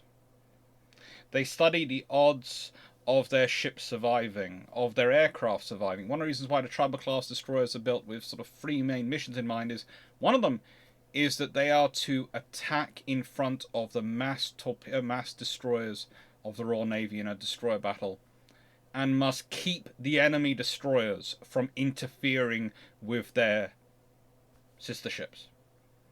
Their whole thing as tribal destroyers is they're supposed to be the tippy point of the spear that is supposed to guarantee the rest of the spearhead gets through to launch its devastating attack. Those crews understand that they are most likely going to take horrendous casualties doing such a mission. Yet they consider themselves an elite of the elite because they are requested to do it. Fleet Air-armed torpedo bomber crews also consider themselves an elite. They consider themselves the best. Everyone does. But the thing is, the Royal Navy considers them an elite and considers them a valuable resource as well. It's one of the reasons why they shift to night strikes, because they think actually that night gives them a better chance of doing it, even though they are going nightwards anyway. The night as a primary strike at time for doing attacks on enemy task forces rather than individual ships is preferred because, well, there's all sorts of problems which can come with arranging fighter cover. It's far easier if the torpedoes bombers don't have to worry about it. More importantly, if you are going to risk such brave people, if you are going to risk such well-trained people, it's better, far better, to give them a weapon which will work and make sure that they have a chance of actually getting something worthwhile for all that risk. Most of the pilots and aircrew, when they returned home from Taranto, a lot of them thought they were the only survivors. A lot of them thought they were the only survivors, because in the night they lost track of everyone else. They went in and launched their strikes and broke up, and who knows where anyone else was, and they were getting home. They thought they were the only survivors. Most of them broke down in tears, or variations thereof, when they were decked down through the lift into the hangar, the illuminated hangar, and saw rows of aircraft, rows of Swordfish had returned. Or even one or two Swordfish had returned. Because that meant they weren't alone. But the funny thing is, all of them were still proud because they felt they'd done their job well, even when they believed all their friends had gone. And they felt that the torpedoes had all run true because the amount of training, testing, and work which had gone into them meant they had absolute faith in them as a weapon system. The Royal Navy torpedoes weren't the best torpedoes of World War II. They weren't the biggest. They weren't didn't have the longest range. They weren't the fastest. They didn't have the biggest explosive. But they were the most tested. They were arguably the most pound for pound reliable. And they were coupled with the most reliable delivery system any nation in the world had at that time. And the reason they have all these things is that despite the depression, despite all the economic hardships, despite all the ideas about there being battleship admirals and all those things, which there really weren't. Not, there's always one or two, but not in the case of they were running the show or anything like that.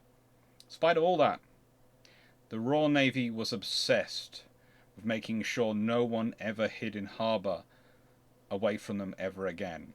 Not just the Royal Navy, the British government, they have a defence, well, the equivalent of the Imperial Committee of Defence, Imperial Defence Committee, the ones that are looking out defence for Britain and the Empire, have a subcommittee called the Harbour Attack Committee.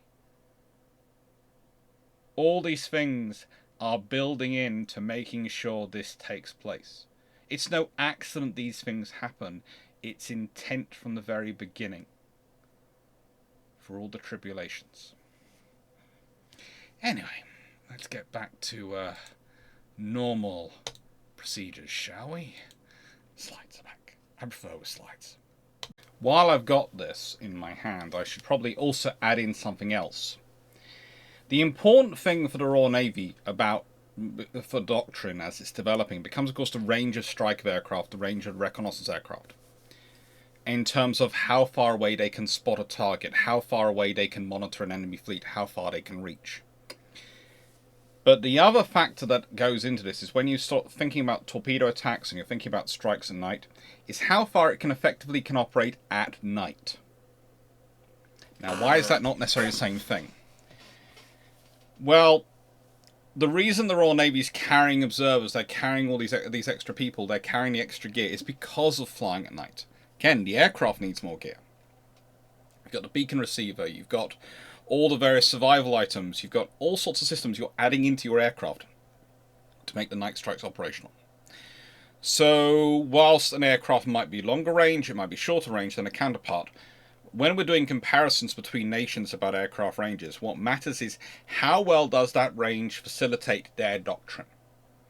For the Royal Navy, therefore, the important strike range for their aircraft, and they were pretty darn long range. The Swordfish was longer range than quite a lot of its counterparts, especially with some of the fuel tanks it had and fitted in. And I haven't even got onto the topic of the fuel tank, which would go into the observer's seat, and the observer would sit in the rear gunner's seat. Again, a special often for night operations, because you were less likely to have an enemy fighter come up behind you at night, so the observer could do their role of navigator and observer assistant, and also sorting out the radio, and also maybe crewing the gun if necessary, because it was less likely to happen at night. And you could stick a fuel tank in the observer's seat.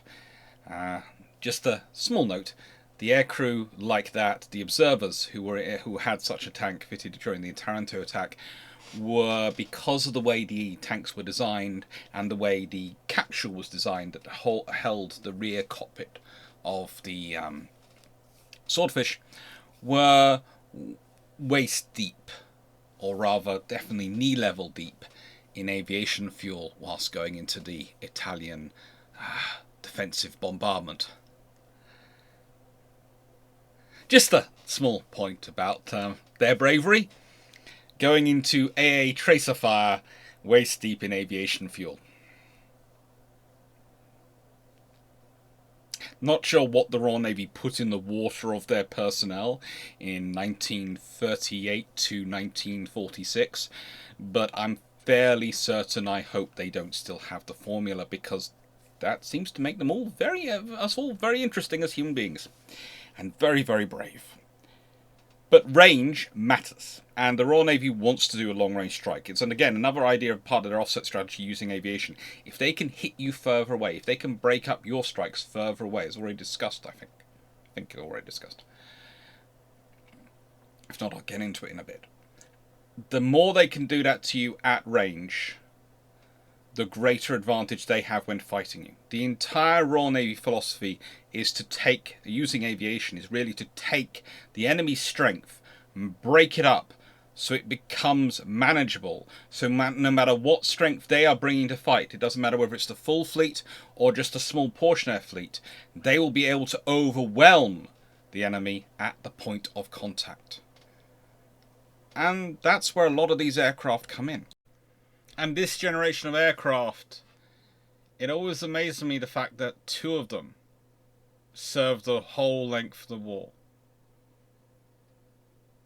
Let's be honest, all but 1 of them served well into the war. This was the Royal Navy really testing which was going to be the aircraft that carried this torpedo, that carried its strike forward. Yes, it wanted a proper dive bomber. Yes, believe it or not, the Fairey Swordfish has a theoretical dive bombing capability, and at certain points they did actually drop some bombs from very interesting angles. There's always an argument of, was it true dive bombing because it wasn't quite at the right angle? Probably doesn't quite qualify then, but oh frigate, it's getting close. They were interesting aircraft, and, well, the submarine walrus, that developed a whole life of its own when it came to operations. It really did. But then comes the next generation, 1937 to 9, the Gloucester Sea Gladiator, an interim fighter. Yes, the Royal Navy needed an interim fighter. The Flycatcher was no longer good enough and they needed something. They had ideas for all sorts of things, but again, it's a single-seat fighter. One of these things that comes around, people go, oh, the Royal Navy, they had all these two-seat fighters. And you go, yes, they did. They were fighter reconnaissance aircraft, and they were aircraft for longer-range operations. So if you're planning a longer-range strike, a longer range, and you want to escort your swordfish or something at night, because you never know, you might actually find an enemy who actually has an air defense operational at night. You need longer range fighters. You need fighter reconnaissance aircraft, and that's where the Fulmar comes in. But the Royal Navy goes years of World War II without the fighter. A navy which at times, a fleet air arm which at times, even with all the troubles of the air ministry, was operating 3 or 4 different types of single-seat fighter at once, doesn't have a single-seat fighter other than the Gloucester Sea Gladiator at the beginning of World War II.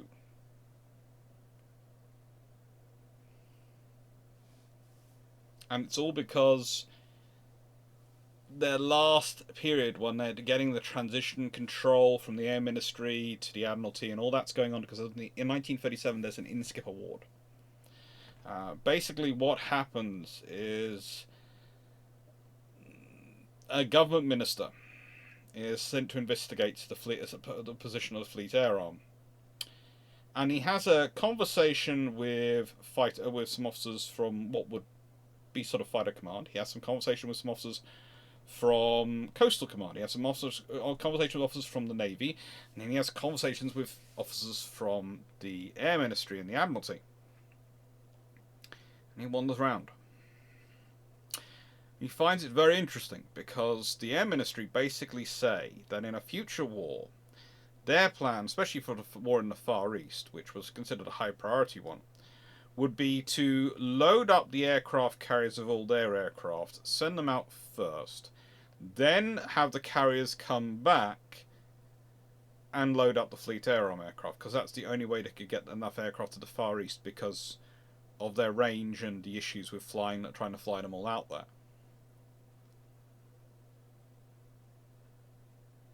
They hadn't consulted with the Admiralty at all about this.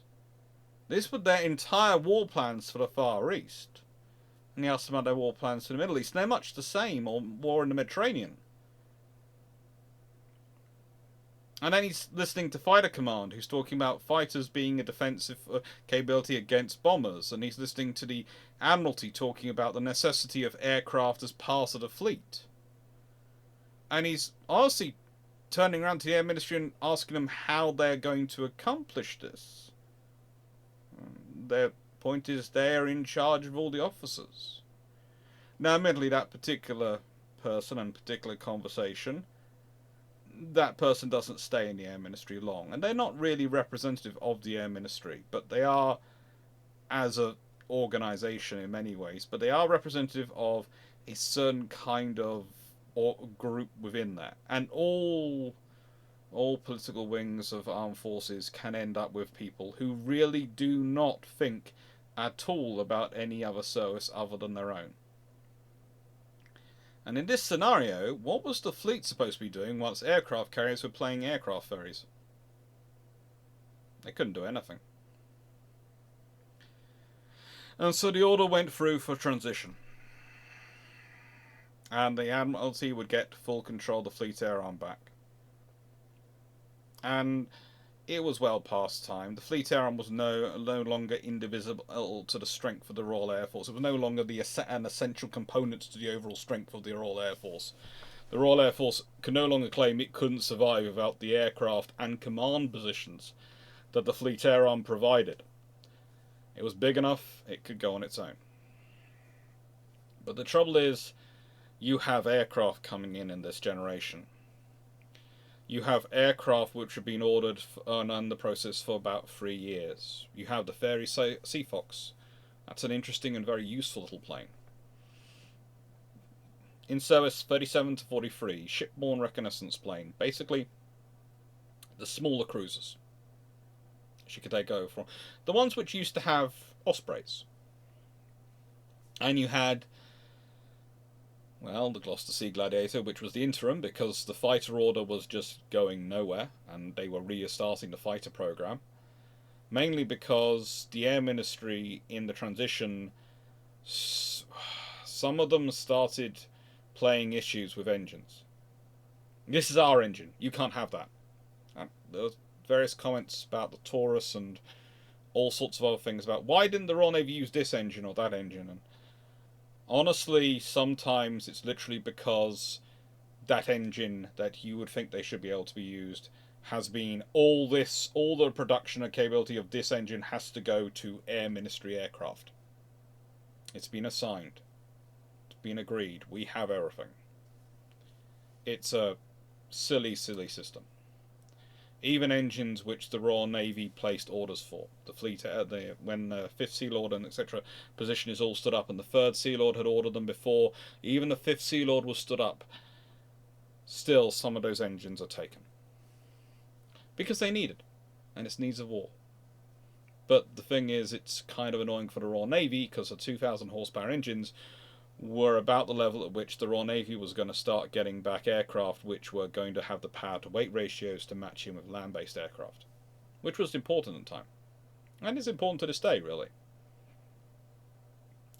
And you have other issues, in that the Air Ministry had an incredible focus on turreted fighters, and their advice had been turreted fighters were the future. They were the best thing, because after all, they could fight independently of where the fighter was.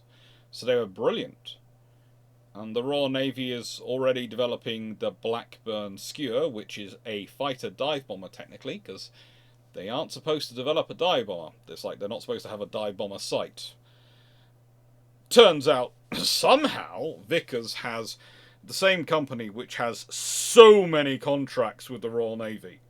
Absolute oodles and oodles of gun contracts and all sorts of things going through.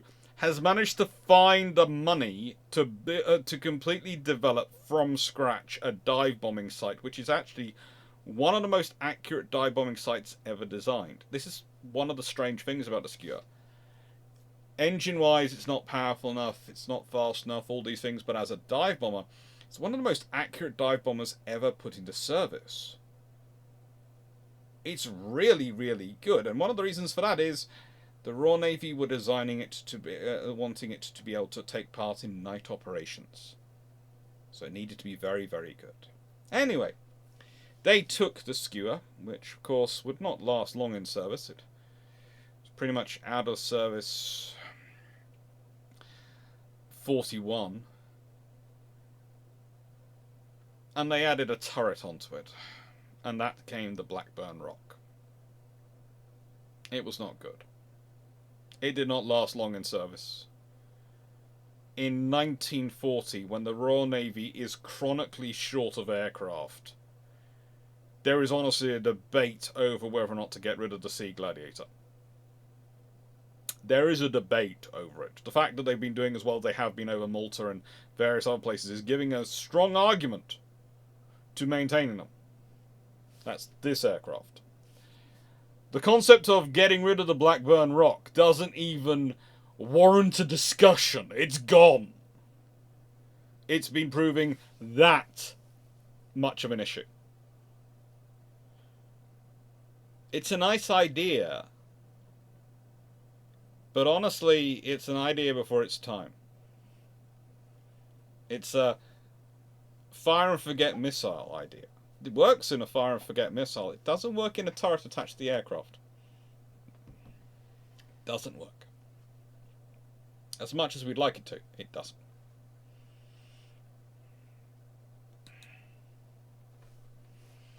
And then we have Ark Royal.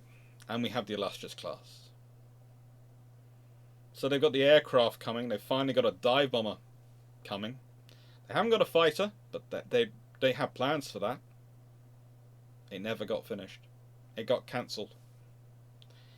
It's the a Gullwing Spitfire-like aircraft is the closest I can really describe. It seems to be coming from Supermarine, who of course were kept going a lot in the 1920s and 30s by the Royal Navy's orders of seagulls and walruses, which had kept them going, which meant they had quite a strong tie with the Royal Navy. And again, it's the Air Ministry needing as many Spitfires as possible, needing Submarine to focus all their efforts on Spitfire production that cancels that, and leaves the Royal Navy hunting for another fighter, another single-seat fighter. But still, their carriers are coming. They have the strike carrier, Ark Royal, fleet carriers, the Illustrious class. The strike carrier, Ark Royal, is basically, it's the one which is going to deliver the alpha punch. It's the one that's going to make sure that you hide in harbour, you ain't getting out, because this one will turn up and will be the centre of any task force attacking, any carrier group attacking. And it will be a group of carriers. It won't just be Ark Royal. The idea was to get as many carriers together as possible. Taranto is strange because it's only one carrier involved. It was never planned to be. Supposed to have Eagle along as well, but she got damaged. And trust me, if Courageous or Glorious had still been floating around, you'd have probably found them along for a ride as well. Because the more carriers you can have, the more carriers, the larger strike you can deliver, the more damage you will do. And this is something the Royal Navy firmly understands after its exercise in the 1920s and 30s. The reason they're building Ark Royal first, they build a strike carrier first before they build the fleet carriers. They build the carrier which is going to be able to stick back from the fleet, rather than the carriers which are going to have to be closer to the battle line, closer to what the enemy will probably be attacking, because, well, it's the high likelihood that's what they're going to be attacking. It's because the Royal Navy desperately needs a larger air group. Carriers, once they're built, their air group only shrinks. The largest air group they will ever carry is their first air group, because aircraft only get bigger.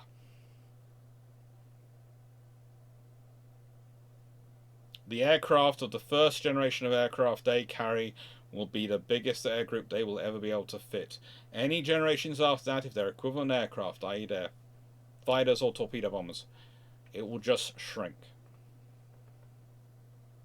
So Courageous and Glorious and Furious, they started out as being able to do the strike carrier role. They started out being able to carry enough aircraft.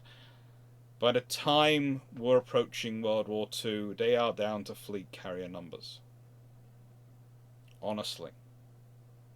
Honestly, they are. And again, the Royal Navy is orientating them around that. They're building forces around that. One of the big issues that happens early in World War II for a Navy which is so obsessed with multi-carrier operations and has been for so long is the losses of Courageous and Glorious. Those two ships. One lost doing anti-submarine warfare, because aircraft hunting submarines was something the Royal Navy had exercised with a lot. And they knew how effective aircraft were, and they knew how effective carriers were at anti-submarine operations because of the number of aircraft they could support, because those aircraft could quickly refuel, rearm, and go back out on the hunt. They knew how vital that was. But they didn't have the cruiser carriers in service yet. They didn't have enough of them. They didn't have them available. And the cruiser carriers that come about in World War II are, of course, the escort carriers. They're what are built. They're what are in the service, but that's fulfilling that doctrine. And of course, Glorious is lost going off on her own, which ever since the mid-1920s had been something which was not supposed to happen with a carrier. As said, the March 1929 exercise starts a whole solid debate, and it produces cruisers and destroyers, all of which are supposed to escort the carriers. The roles for a carrier going off alone in a war zone are very clear, and it's only very few admirals who forget that. And those admirals, when they do, never get another seagoing command. They don't. In fact, you could say that's one of the reasons why perhaps Lord Corkenori gets quite so upset with Somerville and at certain occasions and tries to press all sorts of charges on him, because he gets the commands. Somerville gets the commands, and Corkenori is left on the beach because he let a carrier go off on its own. And he can claim all sorts of things. He can claim the signal from the captain. He can claim whatever ideas, and there are all sorts of ideas put forward of operations, etc. It doesn't matter. The doctrine was clear. You do not do this. Carriers do not go off alone. The entire development of the Royal Navy Task Force Doctrine to hunt down enemy surface raiders, enemy surface groups. The entire raison d'etre of that doctrine. Linking a fast capital ship with a fast carrier. Hood, or Renown, or Repulse with Ark Royal, Courageous, or Glorious, was based on the idea you needed that firepower with them. They acted as the eyes for the heavy hitter. They acted as the long reach for the heavy hitter. They acted as the thing which facilitated the heavy hitter to get into its targets, engage, and crush them. But also, the heavy hitter acted as their security. That's the entire reason for the development of that task force doctrine. And that task force doctrine is something which doesn't come about simply, because the Royal Navy likes multi-carrier operations. And then they're thinking about, well, what about wide area coverage against surface raiders? How do we deal with that? Well, then that becomes single carrier operations. But if you have a carrier just on its own, then it's at risk. Okay, how do we work this force out? What do we need? And you look at the task forces which are built. Force K, all the forces. Force H. All those forces built in World War II and built at the beginning of the wars, they are all fast carrier, fast capital ship, fast cruiser, pack of destroyers. Every single one, because what happens is this. You travel as a group. And when you have to engage something, the fast capital ship and some of the destroyers go off and engage it. The cruiser, the remainder destroyers, stay with the carrier. Anything turns up nasty to attack a carrier, they have to deal with them, the carrier aircraft, and what will be coming back to them, at them like a vengeful wrath of an unhinged god. And that's the point. You don't think about forces as individual ships. You think about forces as the culmination of them, as their cumulative capability. And you think about them like that because forces have always been about their cumulative firepower, about the aggregate they bring to the battle, not their individual strength. Every vessel is going to have strengths and weaknesses. Every doctrine is going to have strengths and weaknesses. Every idea is going to have strengths and weaknesses. It doesn't really matter about the individual doctrine strengths and weaknesses for how you operate an individual ship. What matters is how that ship, operating with another ship, with another ship, with another ship, produces an overall operation together. Yes, you don't want any ship to be too weak in one area versus others. You really don't want that because it just creates too much complication. It creates too much dependency. But the fact is, you are never going to have a ship which is going to be strong in all areas. And not be able to afford to buy it in numbers you need. It's the same with aircraft. These days we put all our eggs in one basket, and then complain when that basket is incredibly expensive.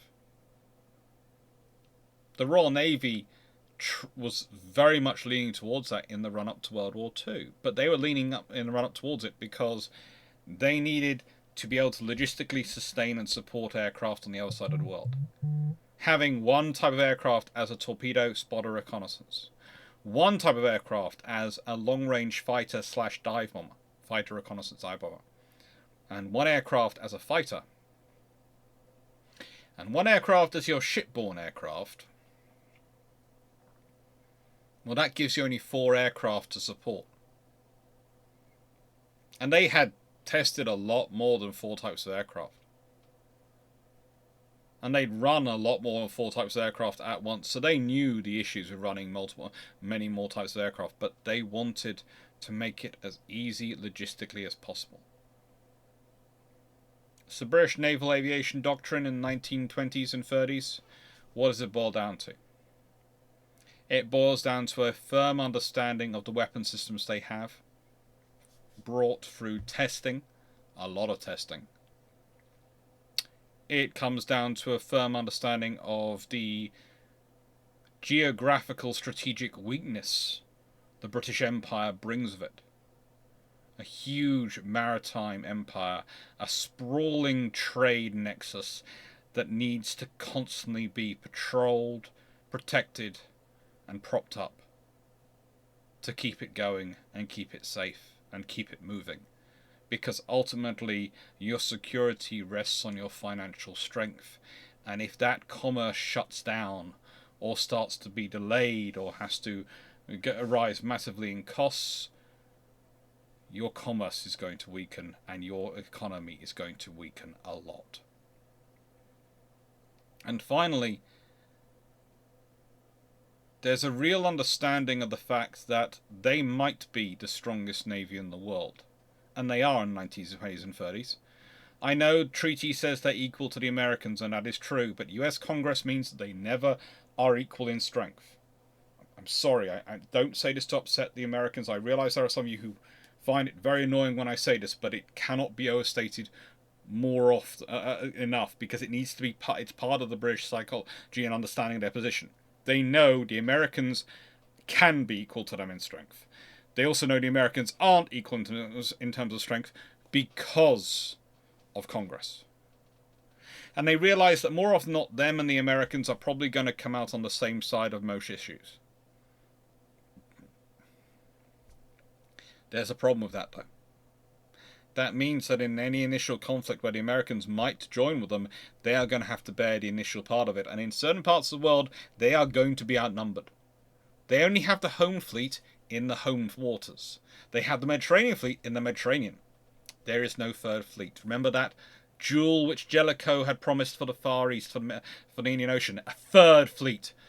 Well, treaties had seen to that. There was no third fleet. There wasn't 33 aircraft carriers or more.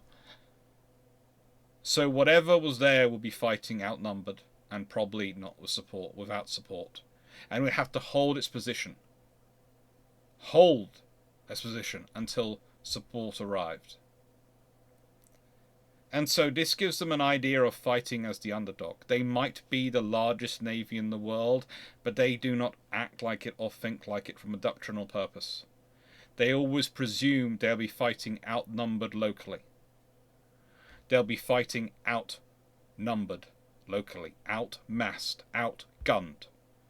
So they have to come up with ways to equalize that. And luckily, World War I had given them many ideas of how to equalize that. Many ideas. Anyway, time for a question. So, I was in two minds as to which quote to use here for a summary and question. I was really pushing it, because the other quote which I could have used was the one from the Admiralty submission to the Balfour Committee. It's a really powerful quote. In their view, a fleet air arm is now as necessary to the fleet as cruisers, destroyers or submarines. Aerial reconnaissance and aerial spotting are as strictly naval operations as gunnery, torpedo work and wireless telegraphy. It seems to them intolerable that while they are responsible for the safety and success of our battle fleets, the air work on which their safety and that success in large measure depend should be performed by persons belonging to another service, imbued by different traditions, and looking for support and promotion to a different department. Say this is an interesting phraseology. It's not an unsurprising phraseology, though. It really isn't. It's an interesting phraseology. Why is it not unsurprising?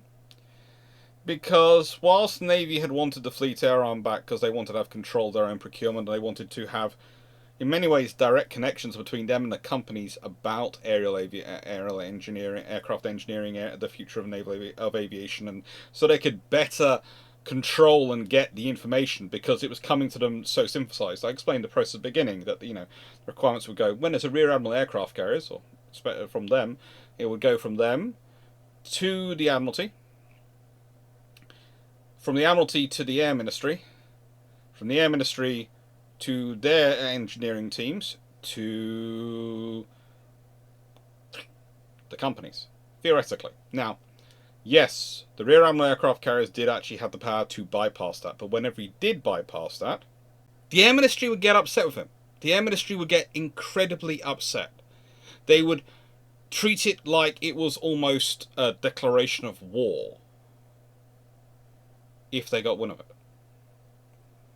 And so that actually made the situation worse in terms of politics between the two. Although it did lead to rapid development of aircraft. And one of the reasons why you saw that some explosion in those years of aircraft types coming in and aircraft coming in is because there is this direct communication going on. There is this staff which is responsible for communicating and managing these things and who will go and ask questions. And Henderson develops the trick which he still uses when he's Third Sea Lord of wandering into places and going, hello, what's going on here? In civilian clothes. But I went with the quote from him. The primary defense of the fleet against air attack is not justified by any data or experience. No realistic firing against aircraft has taken place since the last war, and in my opinion the value of our own high-angle control system Mark I is rated too high. In common with others, we are apt to overrate the capabilities of weapons in peacetime.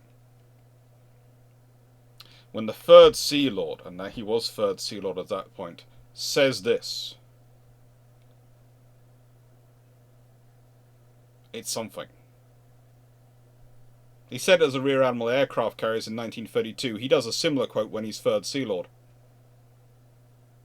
In 1932, he's charged with the air defence of the fleet. As Third Sea Lord, he's charged with building the fleet. The changes, the wholesale development we see between 1933 and 1939 in the Royal Navy in terms of its air defence at sea and its capabilities is because he's Third Sea Lord and he's going, hang on, this didn't work. The carriers, the ships you see built. I love it when people turn around to me and go, well, you know, Ark Royal wasn't an armoured carrier. I go, look at her strength deck. Look at how thick a steel she's used. You look at what they've done in terms of armouring and protection they've built into her. He's built every bit of protection he can build into that ship. Trust me, he has. And the illustrious class are just the same, when he's given more license to put in more protection. But, let's see, one of them's a strike carrier and needs a bigger air group. It needs a bigger air group. And if it's going to be viable for long enough to be a strike carrier into the 1940s with the growth and pace of aircraft, and by golly does he know this. Because the aircraft were one size when he became Rear Admiral aircraft carriers, they were a different size when he left. He knows this. And they're even bigger now when he's Third Sea Lord. He knows the aircraft are growing in size. He can't afford for her to have less hangar space than she does.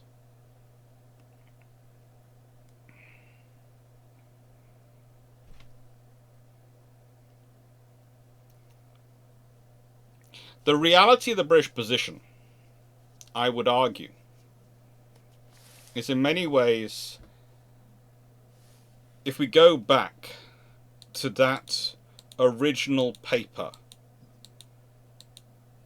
put forward by Admiral Mann, would have been the same throughout the 1920s and 1930s. In this one, he basically has two types of aircraft carrier.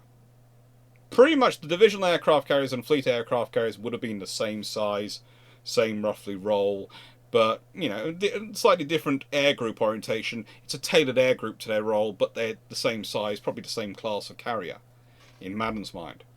And the air reconnaissance cruisers, or escort carriers, or presence carriers, whatever you want to call them.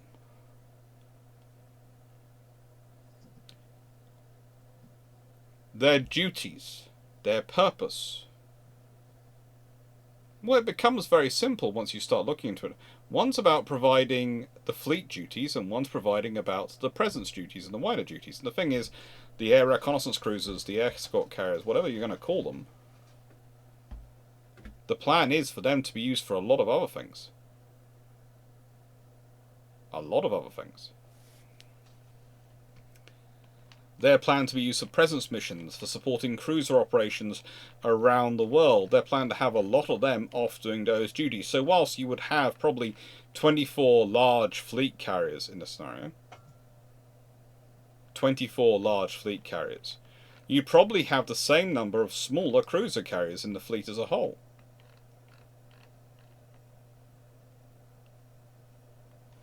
The Royal Navy would have dearly loved to have been putting forward a design system which was 2 carriers. They would dearly have loved to have been able to give HMS Ark Royal the same armouring as the Illustrious class. Trust me, this man would have loved that, and given the Illustrious class the same air group size as the Ark Royal.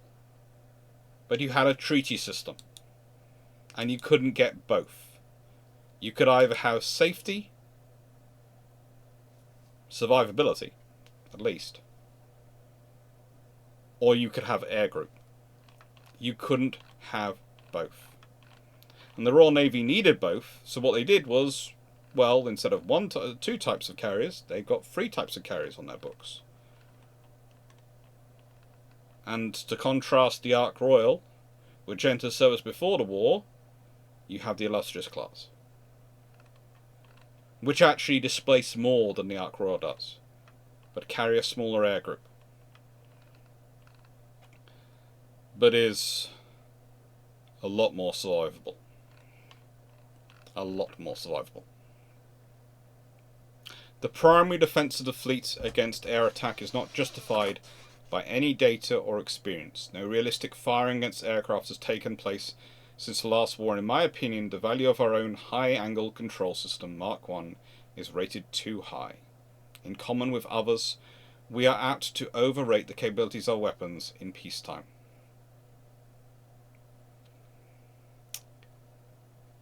What's he saying?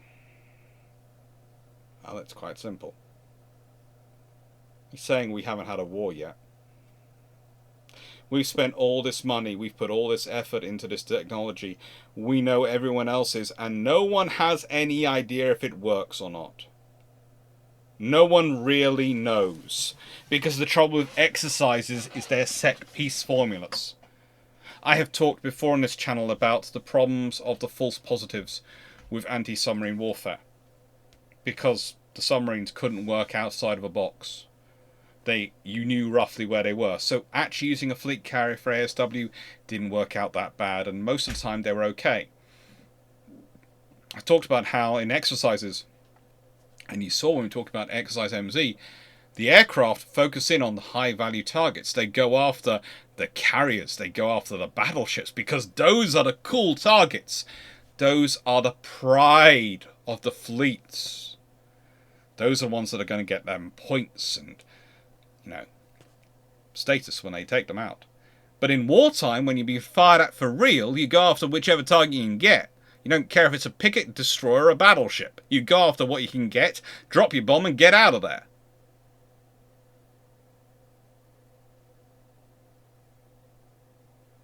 That leads to the whole problem, and arguably the 4.7-inch gun is accepted based on that data, and even Henderson himself is going, I don't trust this data. It's the best we've got, and I don't trust it.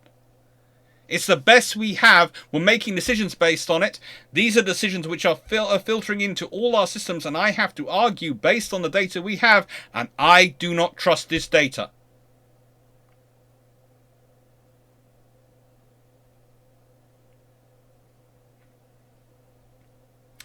So this is the point.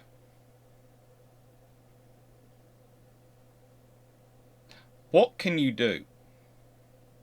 You see, these days we can do computer simulations, all sorts of things.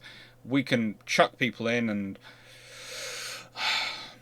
they can get killed in the simulation. They can fly the simulator and get killed. It's not the same as real life, of course, thankfully. They can learn from their mistakes. Death tends to be final in real life. But the thing is, it's still a simulation. There are still rules as programmed into that computer program. You can be using the most advanced computer software in the world, but it's programmed by humans, and humans make mistakes. Even machines make mistakes. Because at the very first point, the machine has its worldview. Even if you can think a machine doesn't have a worldview, well, it's programming, the way it's set up, the way it views the world. Computers at their base point view the world in ones and zeros. That's going to affect your perspective, just as everything in your life affects your perspective. Everything that goes into a computer affects its perspective when it's doing a simulation. Where everything it's programmed, like everything you've experienced in life, affects its simulation, affects its accuracy. The primary defense of the fleet against air attacks is not justified by any data or experience.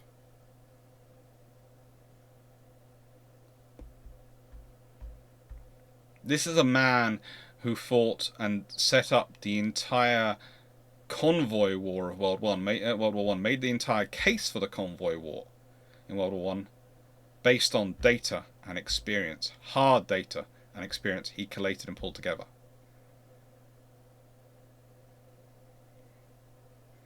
For him to say this, who has a staff, who can organize, who can pull data together, who will pull data together, who will literally work 24 hours a day if he needs to deliver the best outcome for the Royal Navy, a service he loves and will give his life for. Because honestly, there are many views about how he dies, but working himself to death to try and get the Royal Navy ready for World War II is the likely case. That's a big statement. It's a very big statement. And so this means all nations are in large part preparing blind. And think about how many people criticize them looking back. Think about how many people go, well, they should have known about this, they should have known about that. Why? How? Should have done this testing, that testing. Well, they go back in time and tell them to. Trust me. You're talking to the Navy, we're talking about Navy now here, which did exhaustive testing on torpedoes. It did exhaustive testing on everything. It was obsessed with testing things. But the thing is, there's the tests you can do under peacetime, and there's the reality of wartime. Just look at the peacetime results and testing results for missiles. If you consider the Falklands War, every aircraft would have been shot down about 3 times over. If the missiles worked, as well as their advertisements and peacetime testing allowed. But in wartime, things happen. Things go differently.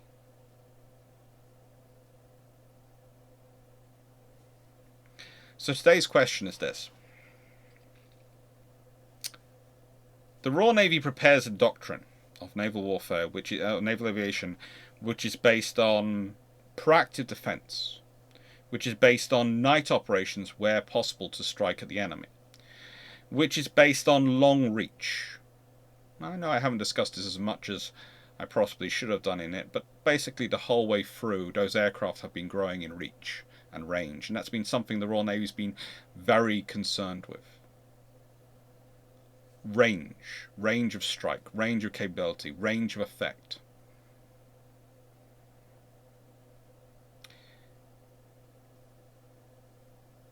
The question I have to ask on this one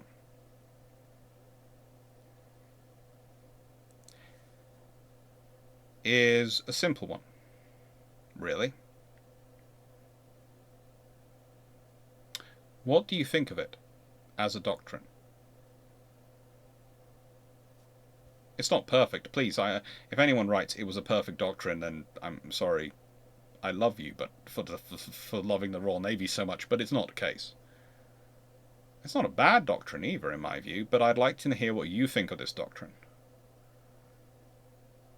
It's a doctrine which is developed and evolved. I've tried to discuss it in as fulsome terminology as possible and as straightforward terminology as possible. There is a problem with this being part of my PhD thesis topic. I am used to explaining this in academies, and I have tried very hard not to. I hope I succeeded.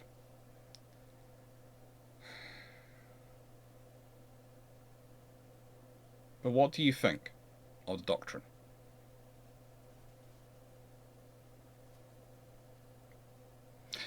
I could have gone into specifics of the doctrine, I know, and the various points. At various points, they have different ideas for how far away the aircraft are going to be operating, and very specific points.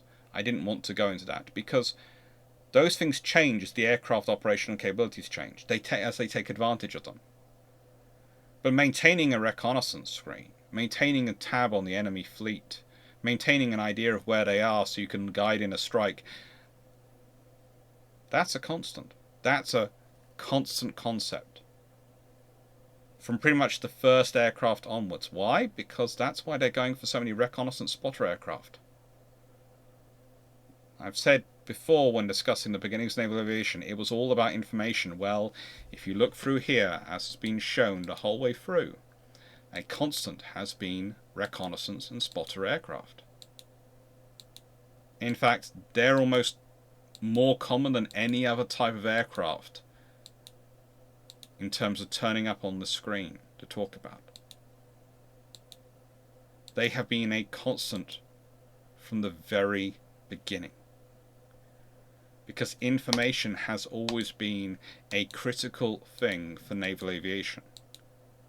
Whether it's reconnaissance, whether it's guiding in a strike, whether it's spotting for artillery, or spotting for your own airstrike coming in, you can argue. That was again practiced in exercises. I don't think it was ever actually carried out directly in wartime, but I have a strong suspicion that if the Indian Ocean raid had actually ended up with a night strike from the British actually making contact with the Japanese, I have a feeling, a strong feeling, that the carrier returns on the radar would have been used and would have been hinted at strongly to the strike aircraft coming in. Carriers are here and here. Focus in on that area. Thank you very much for watching. I hope you enjoyed. I hope you found it interesting. I hope you found it useful.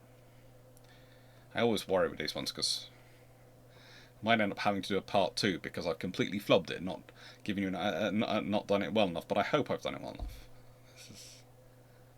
This is important to me. Anyway, thank you for watching. YouTube tells me off if I don't say, if you like the video, please like. Maybe share it if you would like others to watch it. And if you'd like to see more videos like it, please subscribe. They will be coming up.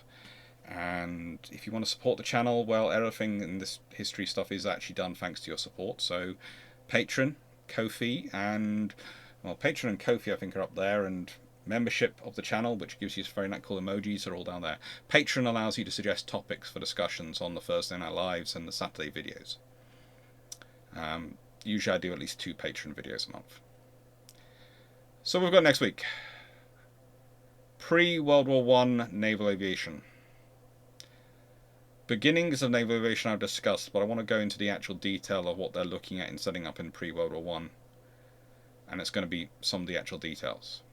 And then we're going to do the age of the seaplane carrier, which is pretty much World War I. Then the first carriers, conversion, scratch builds, that's the 2nd of April. Then the treaty carriers, 7th of May. Carriers of the war fleet, 4th of June. War emergency ships, 2nd of July. August, 6th war experience carriers.